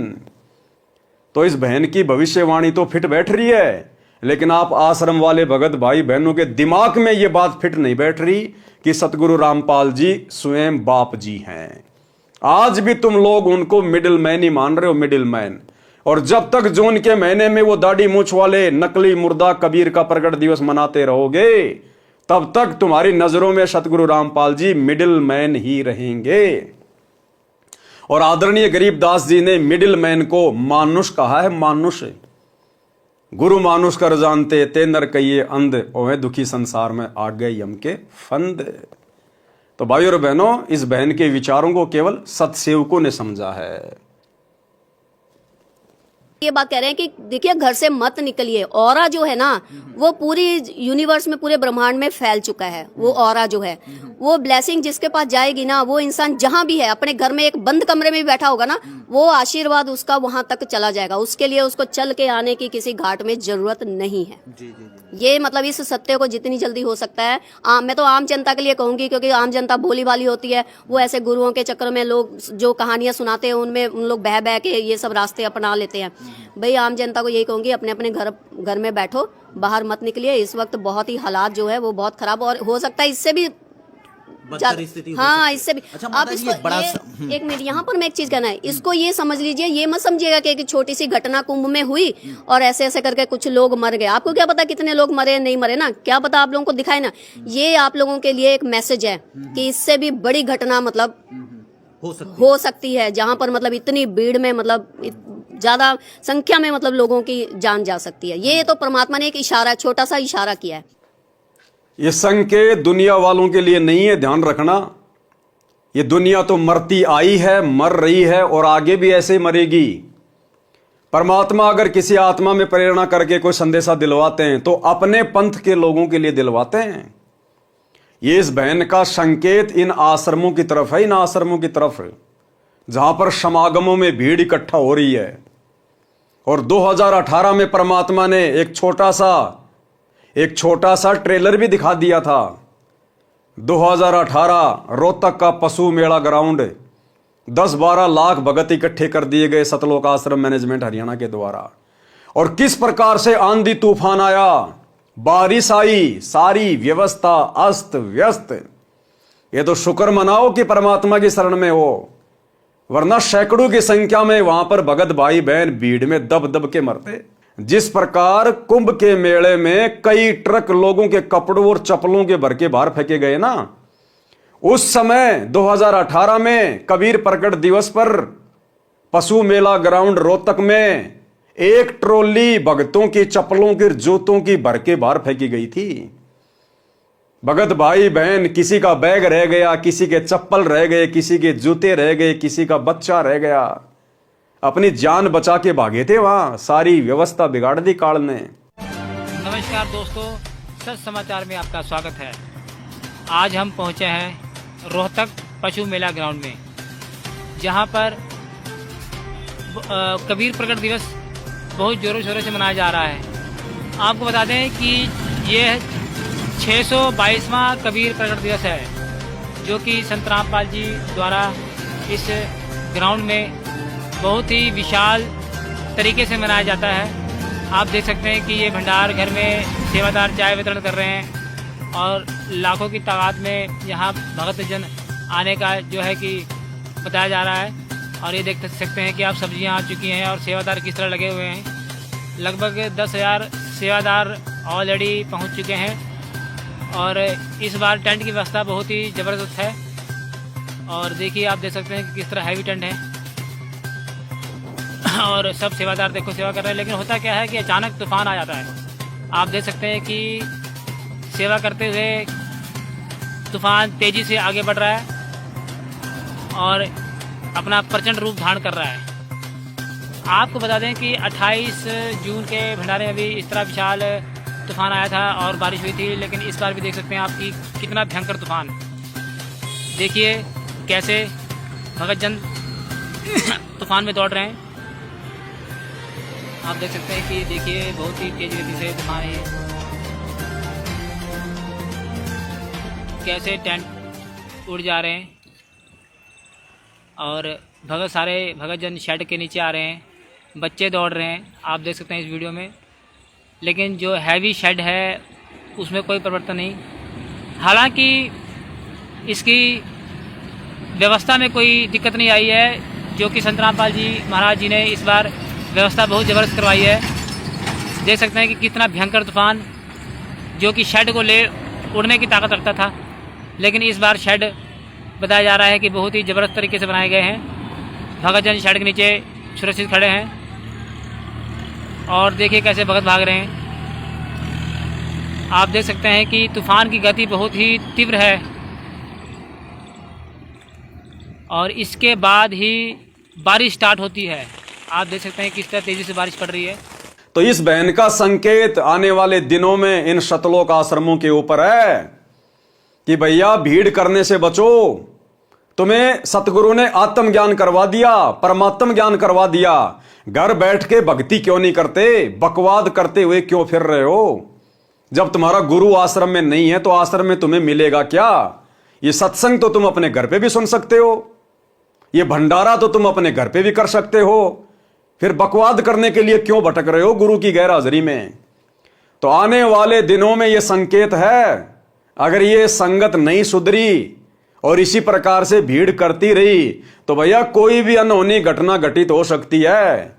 और दास को भैया हिसार जेल में सौंपन आया था। दास ने पहले भी जिक्र किया है कि परमात्मा ने मुझे भयंकर आग लगती हुई दिखाई इन शतलोक आश्रमों में, और जले हुए भगत, कोई आधा जला हुआ है, कोई पूरा जल गया, लाशों का ढेर लगा हुआ दिखाया था। तो यही संकेत ये बहन कर रही है। तो भैया समझदारी इसी में है, ज्ञान को आधार बनाओ, घर को आश्रम बनाओ और गुरु को भगवान बनाओ और नेक नीति ईमानदारी से काम धंधा करो, अपनी भक्ति करो। बकवादों में पैर मत दो। ये परीक्षा का समय चल रहा है, युग परिवर्तन का दौर है। ज्यों ज्यों हम आगे बढ़ेंगे 2028 तक, आपको हर प्रकार से काल का षड्यंत्र, काल का भयंकर जाल चारों तरफ बिछा हुआ दिखाई देगा। लेकिन उस समय बाहर नहीं निकल पाओगे। फिर अभी भी मौका है, अभी भी मौका है। 2025 में संभल जाओ, सुधर जाओ। हो सकता है ये साल परमात्मा अपने भक्तों को लास्ट मौका दे दे कि भैया 2025 तक भी संभल जाओ, सुधर जाओ। अन्यथा फिर आने वाले समय में पश्चाताप करने का मौका भी नहीं मिलेगा। संभलना तो बहुत दूर की बात है, पश्चाताप करने का मौका भी नहीं मिलेगा। तो इन आत्माओं में परमात्मा ही प्रेरणा करते हैं। और इस बहन की तो घर बैठे बैठे सेवा लग गई। अब इस वीडियो के माध्यम से जितने भी सत्सेवक भाई बहन ये संदेश सुनेंगे, देखेंगे, समझेंगे, उनका विश्वास अपने गुरुदेव भगवान में और ज्यादा दृढ़ होगा। कि हमें तो विश्वास था ही था कि हमारे गुरुदेव सबके बाप जी हैं, लेकिन परमात्मा ऐसी आत्माओं से भी संदेशा दिलवा रहे हैं जो गुरु जी के आसपास भी नहीं है, फिर भी वो संकेतों में कह रही हैं कि वो सबका बाप आ चुका है। अब वो सबका बाप कौन है, ये बात आप और हमें भली भांति पता है। तो इस आत्मा की भी बैठे बैठे सेवा लग गई है। तो भाई और बहनों, अब हम आगे बढ़ते हैं अपने आज के टॉपिक के ऊपर। तो यही सारी बातें बार बार केशव जी कबीर परमात्मा से कह रहे हैं कि हे परमात्मा, आप सतलोक को वापस चलो। आप कैसे इन लोगों को ज्ञान समझाओगे, कैसे ये लोग भक्ति करेंगे? ना इनका शरीर ढंग का, ना इनके विचार ढंग के, शरीर में इनके नरक भरा पड़ा है। तो केशव जी ने भी हाथ खड़े कर लिए। इसलिए ये बहन कह रही है कि किसी मिडिल मैन की बस की बात नहीं है। ये कलयुग की बिचली पीढ़ी है। बाप जी ने खुद ही आना है, और बाप जी खुद 8 सितंबर 1951 को आ चुके हैं, और सन 1994 से अपना यथार्थ 13वां कबीर पंथ शुरू करके सतयुग की शुरुआत कर चुके हैं। हे कबीर जी, ये सब अहंकारी जीव हैं, इनको कैसा ज्ञान और ध्यान बताया जा सकता है? ये कैसे भक्ति करेंगे? हे कबीर जी, आप इनमें कहां फंसे बैठे हो? हे कबीर मन भावने, यानी मेरे प्रिय सुन, आपकी बात उत्तम है। आप जैसा साधु हो ही नहीं सकता। आप इनका कल्याण चाहते हो, ये आपको कष्ट देते हैं। गुरुदेव भगवान हमारा कल्याण चाहते हैं, भक्तों का भी और जगत का भी, क्योंकि परमात्मा के तो सभी बच्चे हैं। लेकिन जगत वाले भी अपने बाप को ना समझकर पिछले 30 वर्षों से इनके साथ में अभद्र व्यवहार करते आ रहे हैं, और खुद के भगत भी अपने बाप को ना समझकर बरवाला कांड को करवाने में विशेष भूमिका निभा चुके हैं। जजों को भड़का के, प्रशासन को भड़का के, जजों के खिलाफ 3 पुस्तकें लिखकर और बरवाला कांड में अपनी मनमानियां करके हम भगत भी अपने भगवान को दुखी कर चुके हैं। और वर्तमान में भी 2014 बरवाला कांड के बाद से लेकर वर्तमान 2024 तक भी सतलोक आश्रम मैनेजमेंट हरियाणा ने ना जाने कितने भक्ति विरुद्ध कर्म करके राजनीति करना, स्टेडियम बनाना, हॉस्पिटल बनाना, गुंडों की सीबीआई जांच करवाना, चंदे के रूप में उनको पैसे देना, आरक्षण में भक्तों को बैठाना, चंदे के रूप में जाट आरक्षण में पैसे देना, दुनिया भर की धर्मशालाएं बनवाना, लोगों के लिए रोडे बनवाना जो कि प्रशासन का काम होता है, फ्री में बसें चलाना, एम्बुलेंस चलाना, दुनिया भर का ऋण वो कर्जा भक्तों के ऊपर चढ़ा रहे हैं, क्योंकि सारी व्यवस्थाएं भक्तों के दान से की जा रही हैं। तो आज हिसार जेल में बैठे हुए उस बाप जी को सतलोक आश्रम मैनेजमेंट हरियाणा पिछले 10 वर्षों से ज्ञान विरुद्ध हरकतों से दुखी ही कर रहा है। आपकी बात उत्तम है, आप जैसा साधु हो ही नहीं सकता। आप इनका कल्याण चाहते हो, ये आपको कष्ट देते हैं। उस लोक में जहां आपका निवास है, 5 तत्व की देही नहीं है, दम यानी श्वास से भी उस शरीर का कोई संबंध नहीं है, बिना श्वास का अविनाशी शरीर है। कबीर जी ने उत्तर दिया। अब कबीर परमेश्वर सतगुरु रामपाल जी भगवान ने, जो कि 650 साल पहले काशी में प्रकट थे, परमेश्वर ने केशव जी की इन तमाम बातों का क्या जवाब दिया कि आखिर मैं क्यों इस गंदे लोक में इतने दिनों से पड़ा हुआ हूं, क्यों मैं बार बार सतलोक को छोड़कर यहां आता हूं, क्यों मैं इन आत्माओं की गालियां खा खा के, इनकी मार पिटाई खा खा कर भी इनके आत्म कल्याण के विषय में सोचता हूं, ये मेरे क्या लगते हैं। पारक के अंक की वाणी नंबर 887 से 924। सुन के सब अब बंदना कहे कबीर संदेश, गरीब दास सब लोक में है हमरा परवेश। कि भाई केशव, आप तो केवल इसी गंदे लोक की बात कर रहे हो, मेरा तो सर्व लोकों में प्रवेश है। मैं कहां नहीं हूं, मैं तो सृष्टि के कोने कोने में हूं। हम अमान अविगत पुरुष चुंबक ज्यों चमकार, गरीब दास लोहा फिरे हमरे अदर आधार।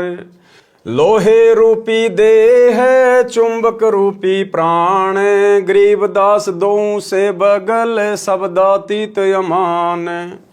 जब हम खेचे प्राण को दम मिले दरियावे, गरीब दास पिंडा पड़े सुन श्वास मिल जाए।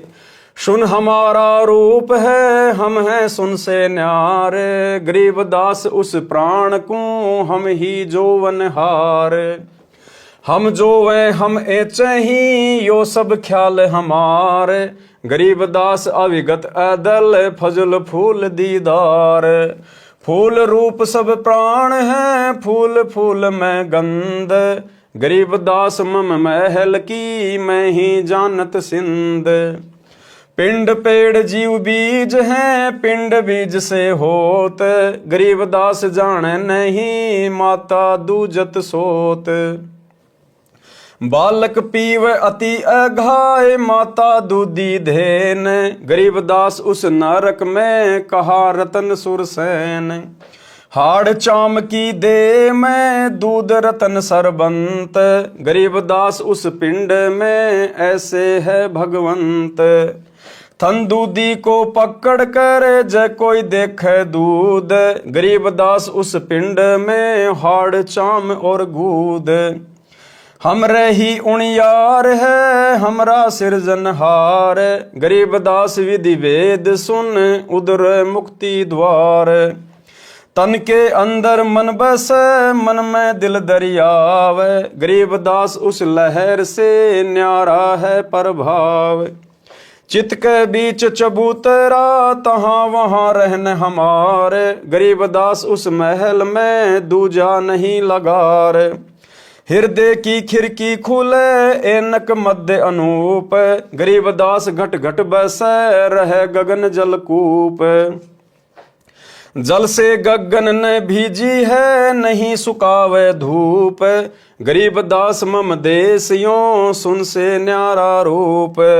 हम हैं सुन सनेहिया सुन के सब करतार, गरीबदास हम चरण से उतर जीव अपार।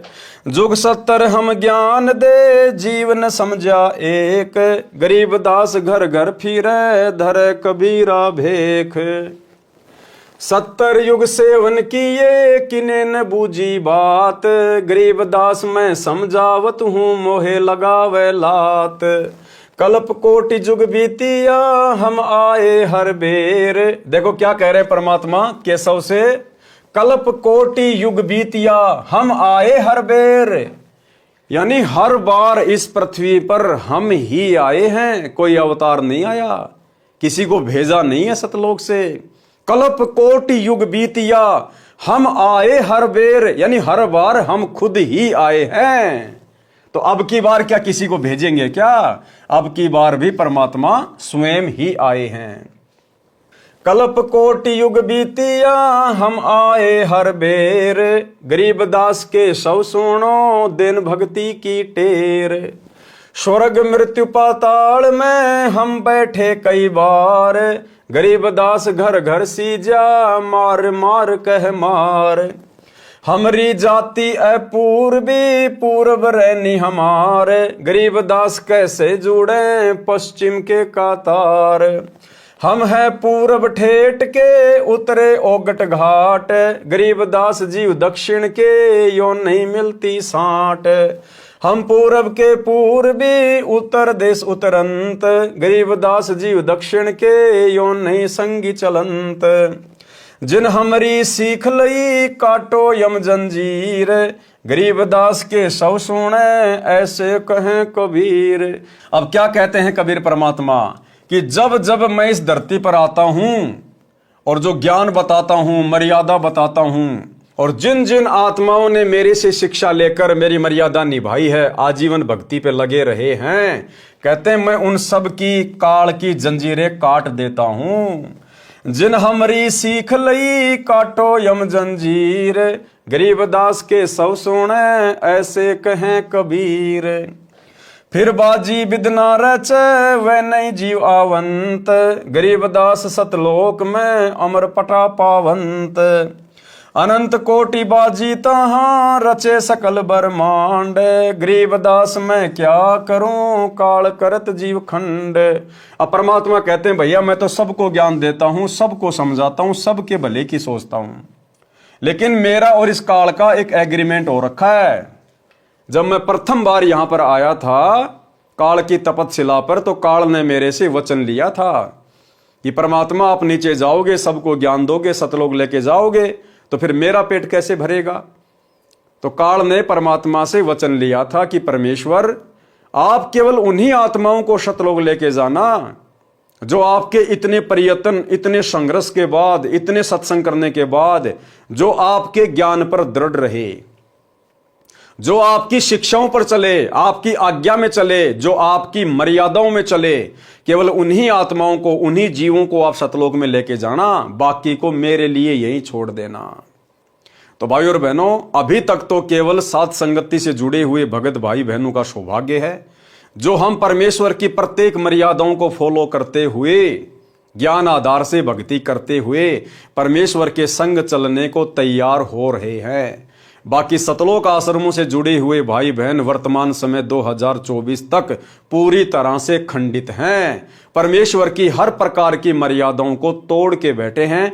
देखा देखी में महाभारत की गांधारी की तरह आंखों पर जानबूझकर काली पट्टी बांध कर बैठे हुए हैं। अनंत कोटि बाजी जहां रचे सकल ब्रह्मांड, गरीब दास मैं क्या करूं काल करत जीव खंड। किलों काल निकंद हूं जीव विध्वंस नहीं होए, गरीब दास जुल्हा कहे शब्द न बूझे कोई। परमात्मा कहते हैं, भाई केशव, मैं इतना सक्षम हूं, इतना समर्थ हूं, मैं इस काल को बांध के रख सकता हूं, बांध के। किलों काल निकंद हूं, कील मानी बांध देना, निष्क्रिय कर देना, और यह काल मेरी किसी भी आत्मा को परेशान नहीं कर सकता यदि कोई मेरे शब्द के ऊपर टिका रहे तो। लेकिन शब्द न बूझे कोई, लेकिन कोई मेरी शिक्षाओं पर टिक नहीं पाता, मर्यादाओं पर रह नहीं पाता। कीलों काल निकंद हूं जीव विध्वंस नहीं होए, गरीब दास जुल्हा कहे शब्द न बूझे कोई। मनुष्य जीव की क्या बात है पशु पक्षी परवान, गरीब दास जुल्हा कहे करी हूं हंस अमान। कि भैया स्त्री और पुरुषों की तो बात ही छोड़ दो, मैं तो पशु पक्षियों को भी मोक्ष दे सकता हूं यदि मेरी मर्यादा में रहे तो। मैं बंजारा आदि का याई हमारी साठ, गरीब दास जीव अभय करी बोहर न आवे बाट। कि मैं तो इस खेल का खिलाड़ी हूं, मैं बंजारा आदि का, बंजारा यानी व्यापारी, और याई हमारी साठ, यही हमारा व्यापार है। कौन सा? जीवों को भक्ति करवा कर सतलोक लेकर जाना। मैं बंजारा आदि का याई हमारी साठ, गरीब दास जीव अभय करी बोहर न आवे बाट। जीव को अभय करने का मतलब है सतलोक में बैठा देना। एक गाड एक जारी ये नहीं मोय सुहाए, गरीब दास सतलोक में देऊं जीव मिलाए। सुन के सौ सायब धनी मैं हूं तुमरा दास, गरीब दास तुम हुक्म से काटत जीव की फांस। अब देखो कितनी गहरी शिक्षा है भाई और बहनों। ये बातें कौन कह रहे हैं? कबीर परमात्मा। किससे कह रहे हैं? केशव जी से। तो कबीर जी केशव जी से क्या कह रहे हैं? जबकि केशव कौन थे? खुद परमात्मा ही थे। उसके बावजूद भी कबीर जी अपने आप को केशव जी का दास बता रहे हैं। और क्या कह रहे हैं? सुन केशव साहिब धनी, केशव जी को यानी अपने ही दूसरे रूप को साहिब कह रहे हैं, धनी कह रहे हैं, परमात्मा कह रहे हैं। सुन केशव साहिब धनी मैं हूं तुम्हारा दास, कि मैं तो तुम्हारा दास हूं। खुद परमात्मा कबीर जी केशव से कह रहे कि मैं तो तुम्हारा दास हूं। इसी प्रकार सतगुरु रामपाल जी परमेश्वर सन 1994 से अपने आप को छुपाते हुए स्वयं कबीर भगवान होते हुए और उस नकली फोटो को, दाढ़ी मूंछ वाली कबीर जी की समझे जाने वाली नकली फोटो को क्या कह रहे हैं? साहेब, कबीर साहेब धनी, और मैं तो इनका कुत्ता हूं, मैं तो इनका दास हूं।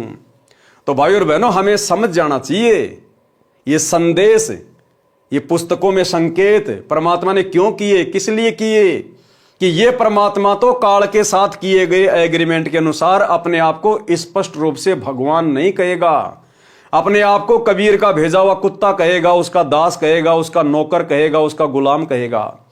लेकिन अब आप और हमने समझना पड़ेगा कि आत्मा आत्मा का उद्धार नहीं कर सकती। स्वयं बाप जी ही अपने बच्चों को काल के जाल से निकाल कर लेकर जा सकता है। तो 650 साल पहले भी परमात्मा कबीर जी केशव जी से क्या कह रहे हैं? अपने दूसरे रूप से क्या कह रहे हैं? उनको साहिब कह रहे हैं, उनको धनी कह रहे हैं। और कह रहे मैं तो तुम्हारे आशीर्वाद से यहां जीवों का मोक्ष करने आया हूं। तो वही लीला वर्तमान में सतगुरु रामपाल जी भगवान स्वयं कबीर परमात्मा होते हुए और उस कागज के मुर्दा टुकड़े को, दाढ़ी मूंछ वाली कबीर जी की फोटो को परमात्मा कह रहे हैं, कबीर कह रहे हैं, भगवान कह रहे हैं। लेकिन आप और हमने तो समझना चाहिए इतना ज्ञान लेने के बाद, अरे गुरुदेव की तो शुरुआत में मजबूरी थी अपने आप को सीधे सीधे कबीर जी ना कहना और उस कागज की मुर्दा फोटो को कबीर जी बताना। अगर उस समय गुरुदेव कह दे कि मैं कबीर हूं, 650 साल पहले मैं ही आया था काशी में, आप और हम उस परमात्मा में 100 दोष देख लेते कि पाखंडी अपने आप को कबीर कह रहा है, भगवान कह रहा है, गांव दनाने का रामपाल जाट हमारी आंखों के सामने पैदा हुआ है। हम इनके सत्संग भी सुनना पसंद नहीं करते, इसलिए परमात्मा ने हमारी छोटी बुद्धि को देखते हुए स्वयं को छुपाया और अपने आप को कबीर जी का दास कहा। लेकिन अब 30 साल हो चुकी हैं। अरे 30 साल तक यदि किसी गधे का कान पकड़ के रोजाना गीता पढ़ाई जाए, वो भी बैकुंठ जाने को तैयार हो जाएगा।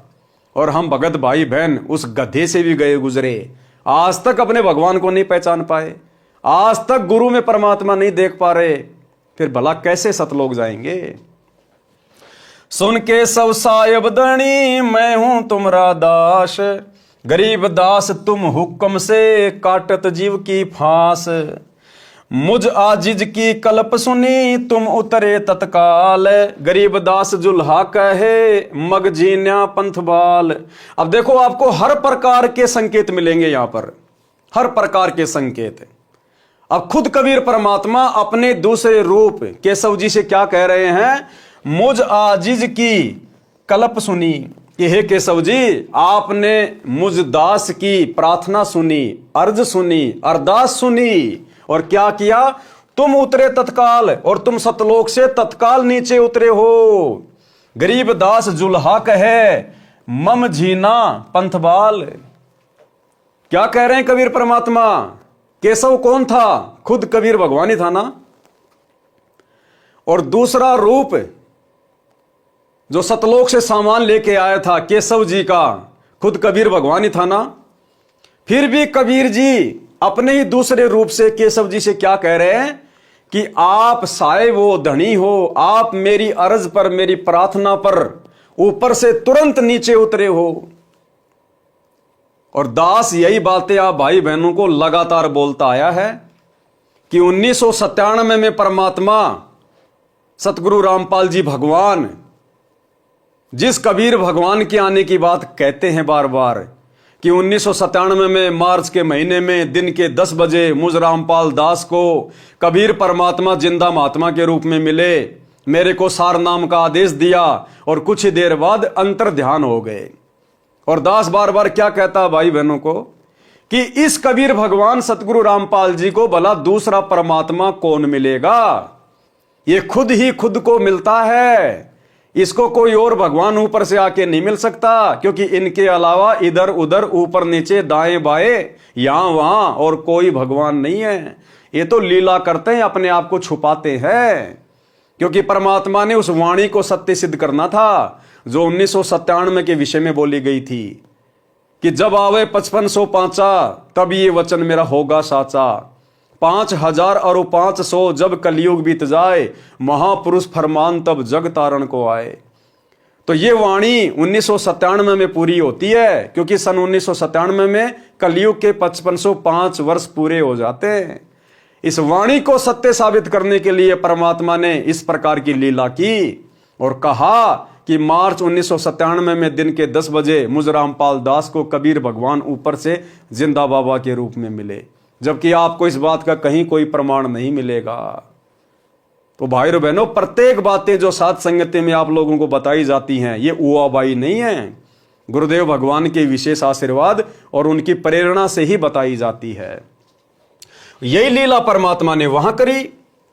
केशव बंजारा उनका खुद का रूप, और खुद के रूप से कह रहे हैं कि आपने मेरी अर्ज सुनी, आपने मेरी अरदास सुनी और आप सतलोक से 9 लाख बॉडी लेकर आए, भंडारे का सामान लेके आए, आप तत्काल नीचे उतर के आ गए।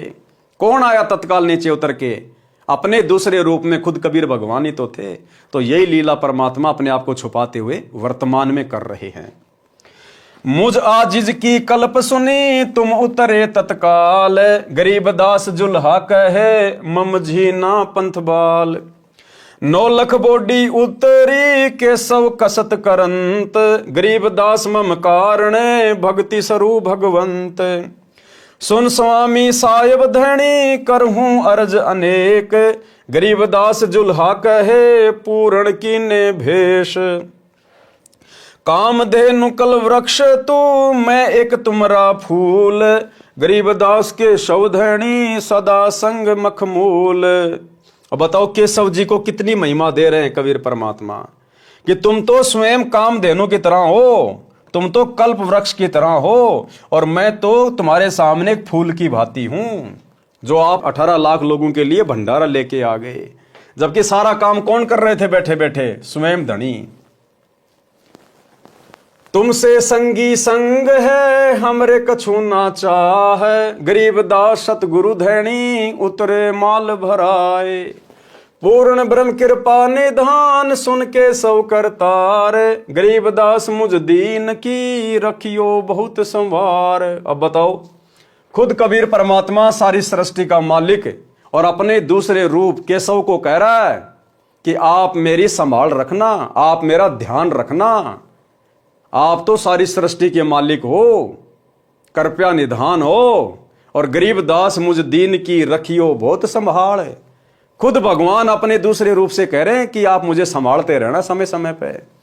इसी प्रकार सतगुरु रामपाल जी परमेश्वर स्वयं कबीर परमात्मा होते हुए भी अपने आप को कबीर जी का दास कहते हैं, उनका गुलाम कहते हैं, उनका कुत्ता कहते हैं कि उस परमात्मा ने दास को शक्ति दे रखी है। भाई और बहनों, 650 साल पहले वाली वही लीला चल रही है, और हमने अपने गुरुदेव को समझना पड़ेगा, परमात्मा मानना पड़ेगा, नहीं तो हमारा काम 650 साल पहले की तरह अधूरा ही रह जाएगा। कबीर जी वचन। अब कबीर परमेश्वर जी क्या कह रहे हैं? सरलार्थ किया है परमात्मा ने उन तमाम वाणियों का। पारक के अंक की वाणी नंबर 887 से 924 का सरलार्थ है। कबीर जी ने कहा कि हे केशव, मेरा निवेदन सुन, मैं सब स्थानों पर विद्यमान हूं, मैं सर्वव्यापक हूं।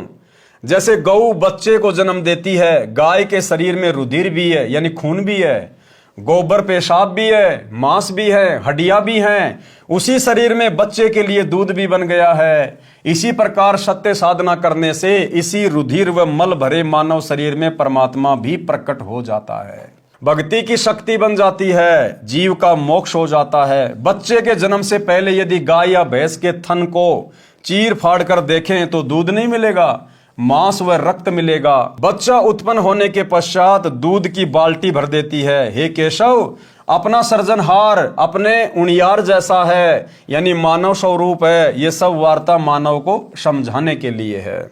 मैंने यानी कबीर जी ने, जो काल से अधिक प्रभावित है, कर्महीन है, उनको 70 युग तक तत्व ज्ञान समझाया। जुग 70 हम ज्ञान दिया, जीव न समझा एक भी जीव नहीं समझा। मैं घर घर भिन्न भिन्न वेश धारण करके जाता हूं, समझाना चाहता हूं, मेरे को लात मारते हैं। हे केशव सुन, मैं करोड़ों कल्पों तक बार बार सच्ची भक्ति करने की प्रेरणा करने स्वर्ग लोक, पाताल लोक तथा पृथ्वी लोक पर कई बार गया और आया हूं।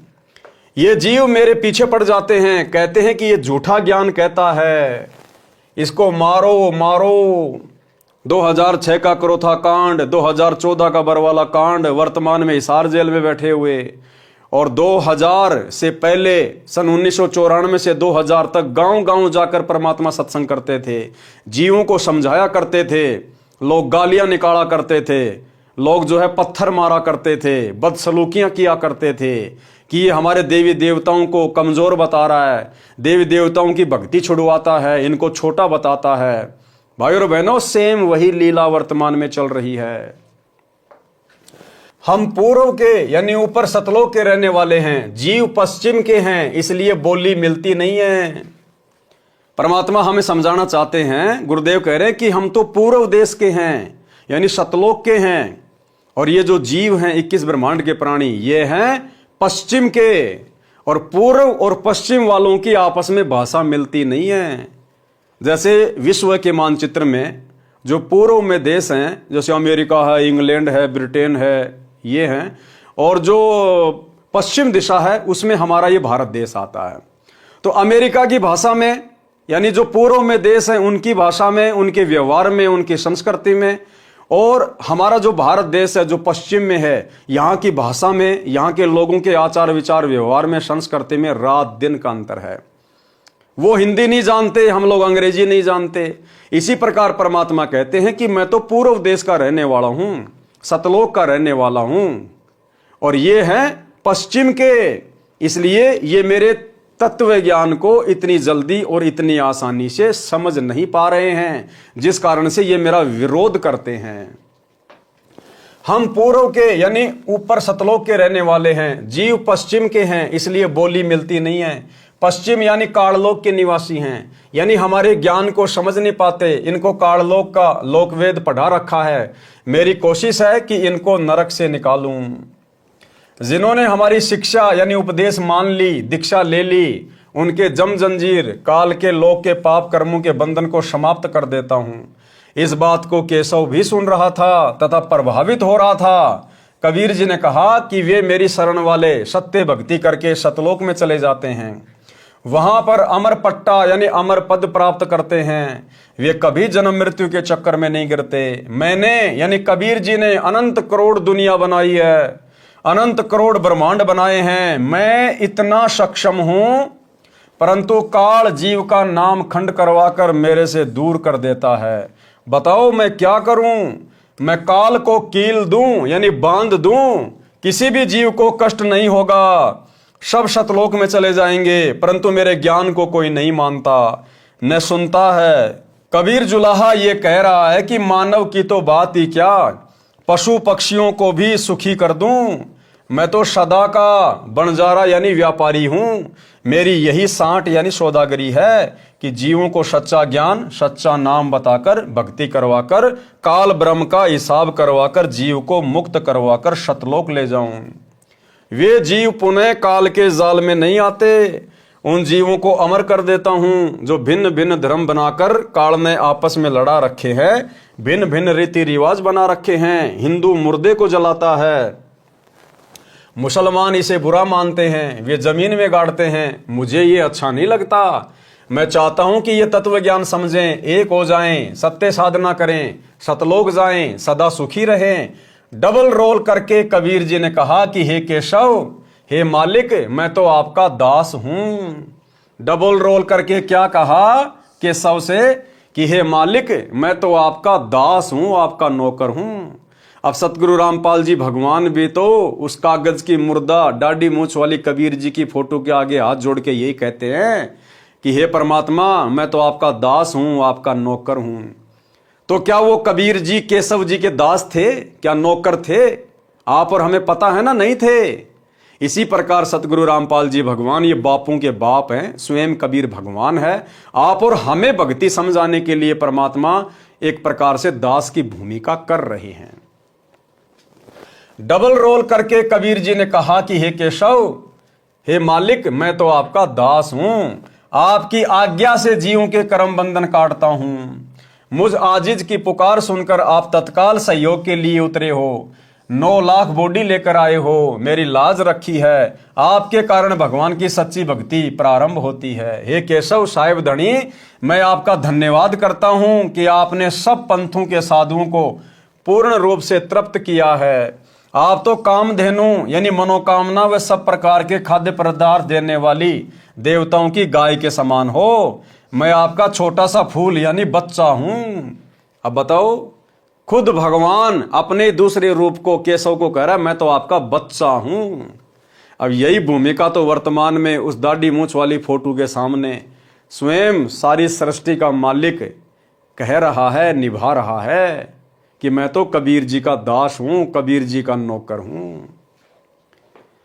आप जैसे साथी मेरे साथ हैं, फिर मुझे क्या चाहिए? अरे ये शब्द तो आप और हमने कहने चाहिए कि हे गुरुदेव भगवान, आप जैसा साथी हमारे साथ है तो फिर हमने और किस बात की जरूरत है, फिर हमें क्या चाहिए? मेरे सतगुरु धनी, आप माल भरकर उतरे हो। हे पूर्ण ब्रह्म केशव करतार, मेरी अर्ज सुनो। मुझ दीन का बहुत ध्यान रखना, काल लोक में मेरी सुध लेते रहना। खुद परमात्मा होने के बावजूद भी अपने आप को छुपा रहे हैं। तो आज कैसे खुल्लम खुल्ला कह देंगे कि मैं कबीर हूं? ये ज्ञान इसीलिए तो दिया है, ये बिचली पीढ़ी का समय और ये शिक्षा और ये प्रमाण किस लिए दिए हैं? कि हम अपने गुरु को पहचान लें कि हमारा गुरु किसी का नौकर नहीं, हमारा गुरु कोई दास नहीं, कोई आत्मा नहीं, बापों का बाप है, कोई मिडिल मैन नहीं है, स्वयं कबीर भगवान है। पारक के अंक की वाणी नंबर 925 से 930।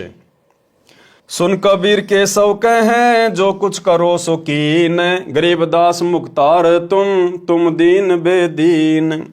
सुन सतगुरु तो से कहूं तुम हो दीन दयाल, गरीबदास आदीन में तुम साहिब अबदाल।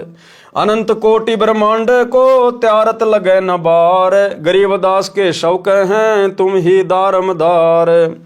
तुम ही दारमदार हो यहाँ कल्प नहीं इंच, गरीबदास के शौक हैं तुम रे ही परपंच। तुम परपंची आदि का अनंत जीव तुम त्यार, गरीबदास के शौक हैं तुमको ली घनसार। अनंत लोक ताना तण्या गुद्दी गाठी तू बीन, गरीबदास के शौक हैं तुमको ली परवीन। केशव जी के वचन तथा भंडारा संपन्न की वाणी। अब भाई और बहनों, आज की वीडियो में हम केवल इतना ही लेंगे। कल रात्रि 8 बजे सभी भाई बहन फिर से लाइव जुड़िएगा। आगे कबीर परमात्मा की और केशव जी की और क्या क्या बातचीत होती है, और काशी में जो भंडारा परमात्मा ने करवाया अपने 18 लाख से अधिक आत्माओं को, फिर उसमें परमेश्वर ने और क्या क्या ज्ञान गोष्ठी की, और किस प्रकार से आत्माएं भंडारा लेकर तृप्त हुई, और कैसे परमात्मा की जय जयकार करने लगी, और कैसे सिकंदर लोदी का धार्मिक गुरु शेख तकी अंत में फिर भी बाज नहीं आया, और कैसे परमात्मा ने अंत में उसको उसके कर्मों की सजा दी। तो कल रात्रि 8 बजे सभी भाई बहन फिर से लाइव जुड़िए। तब तक गुरुदेव भगवान हम सबको आज्ञा दें, इजाजत दें, आशीर्वाद दें। बंदी छोड़ सतगुरु रामपाल जी भगवान की जय हो।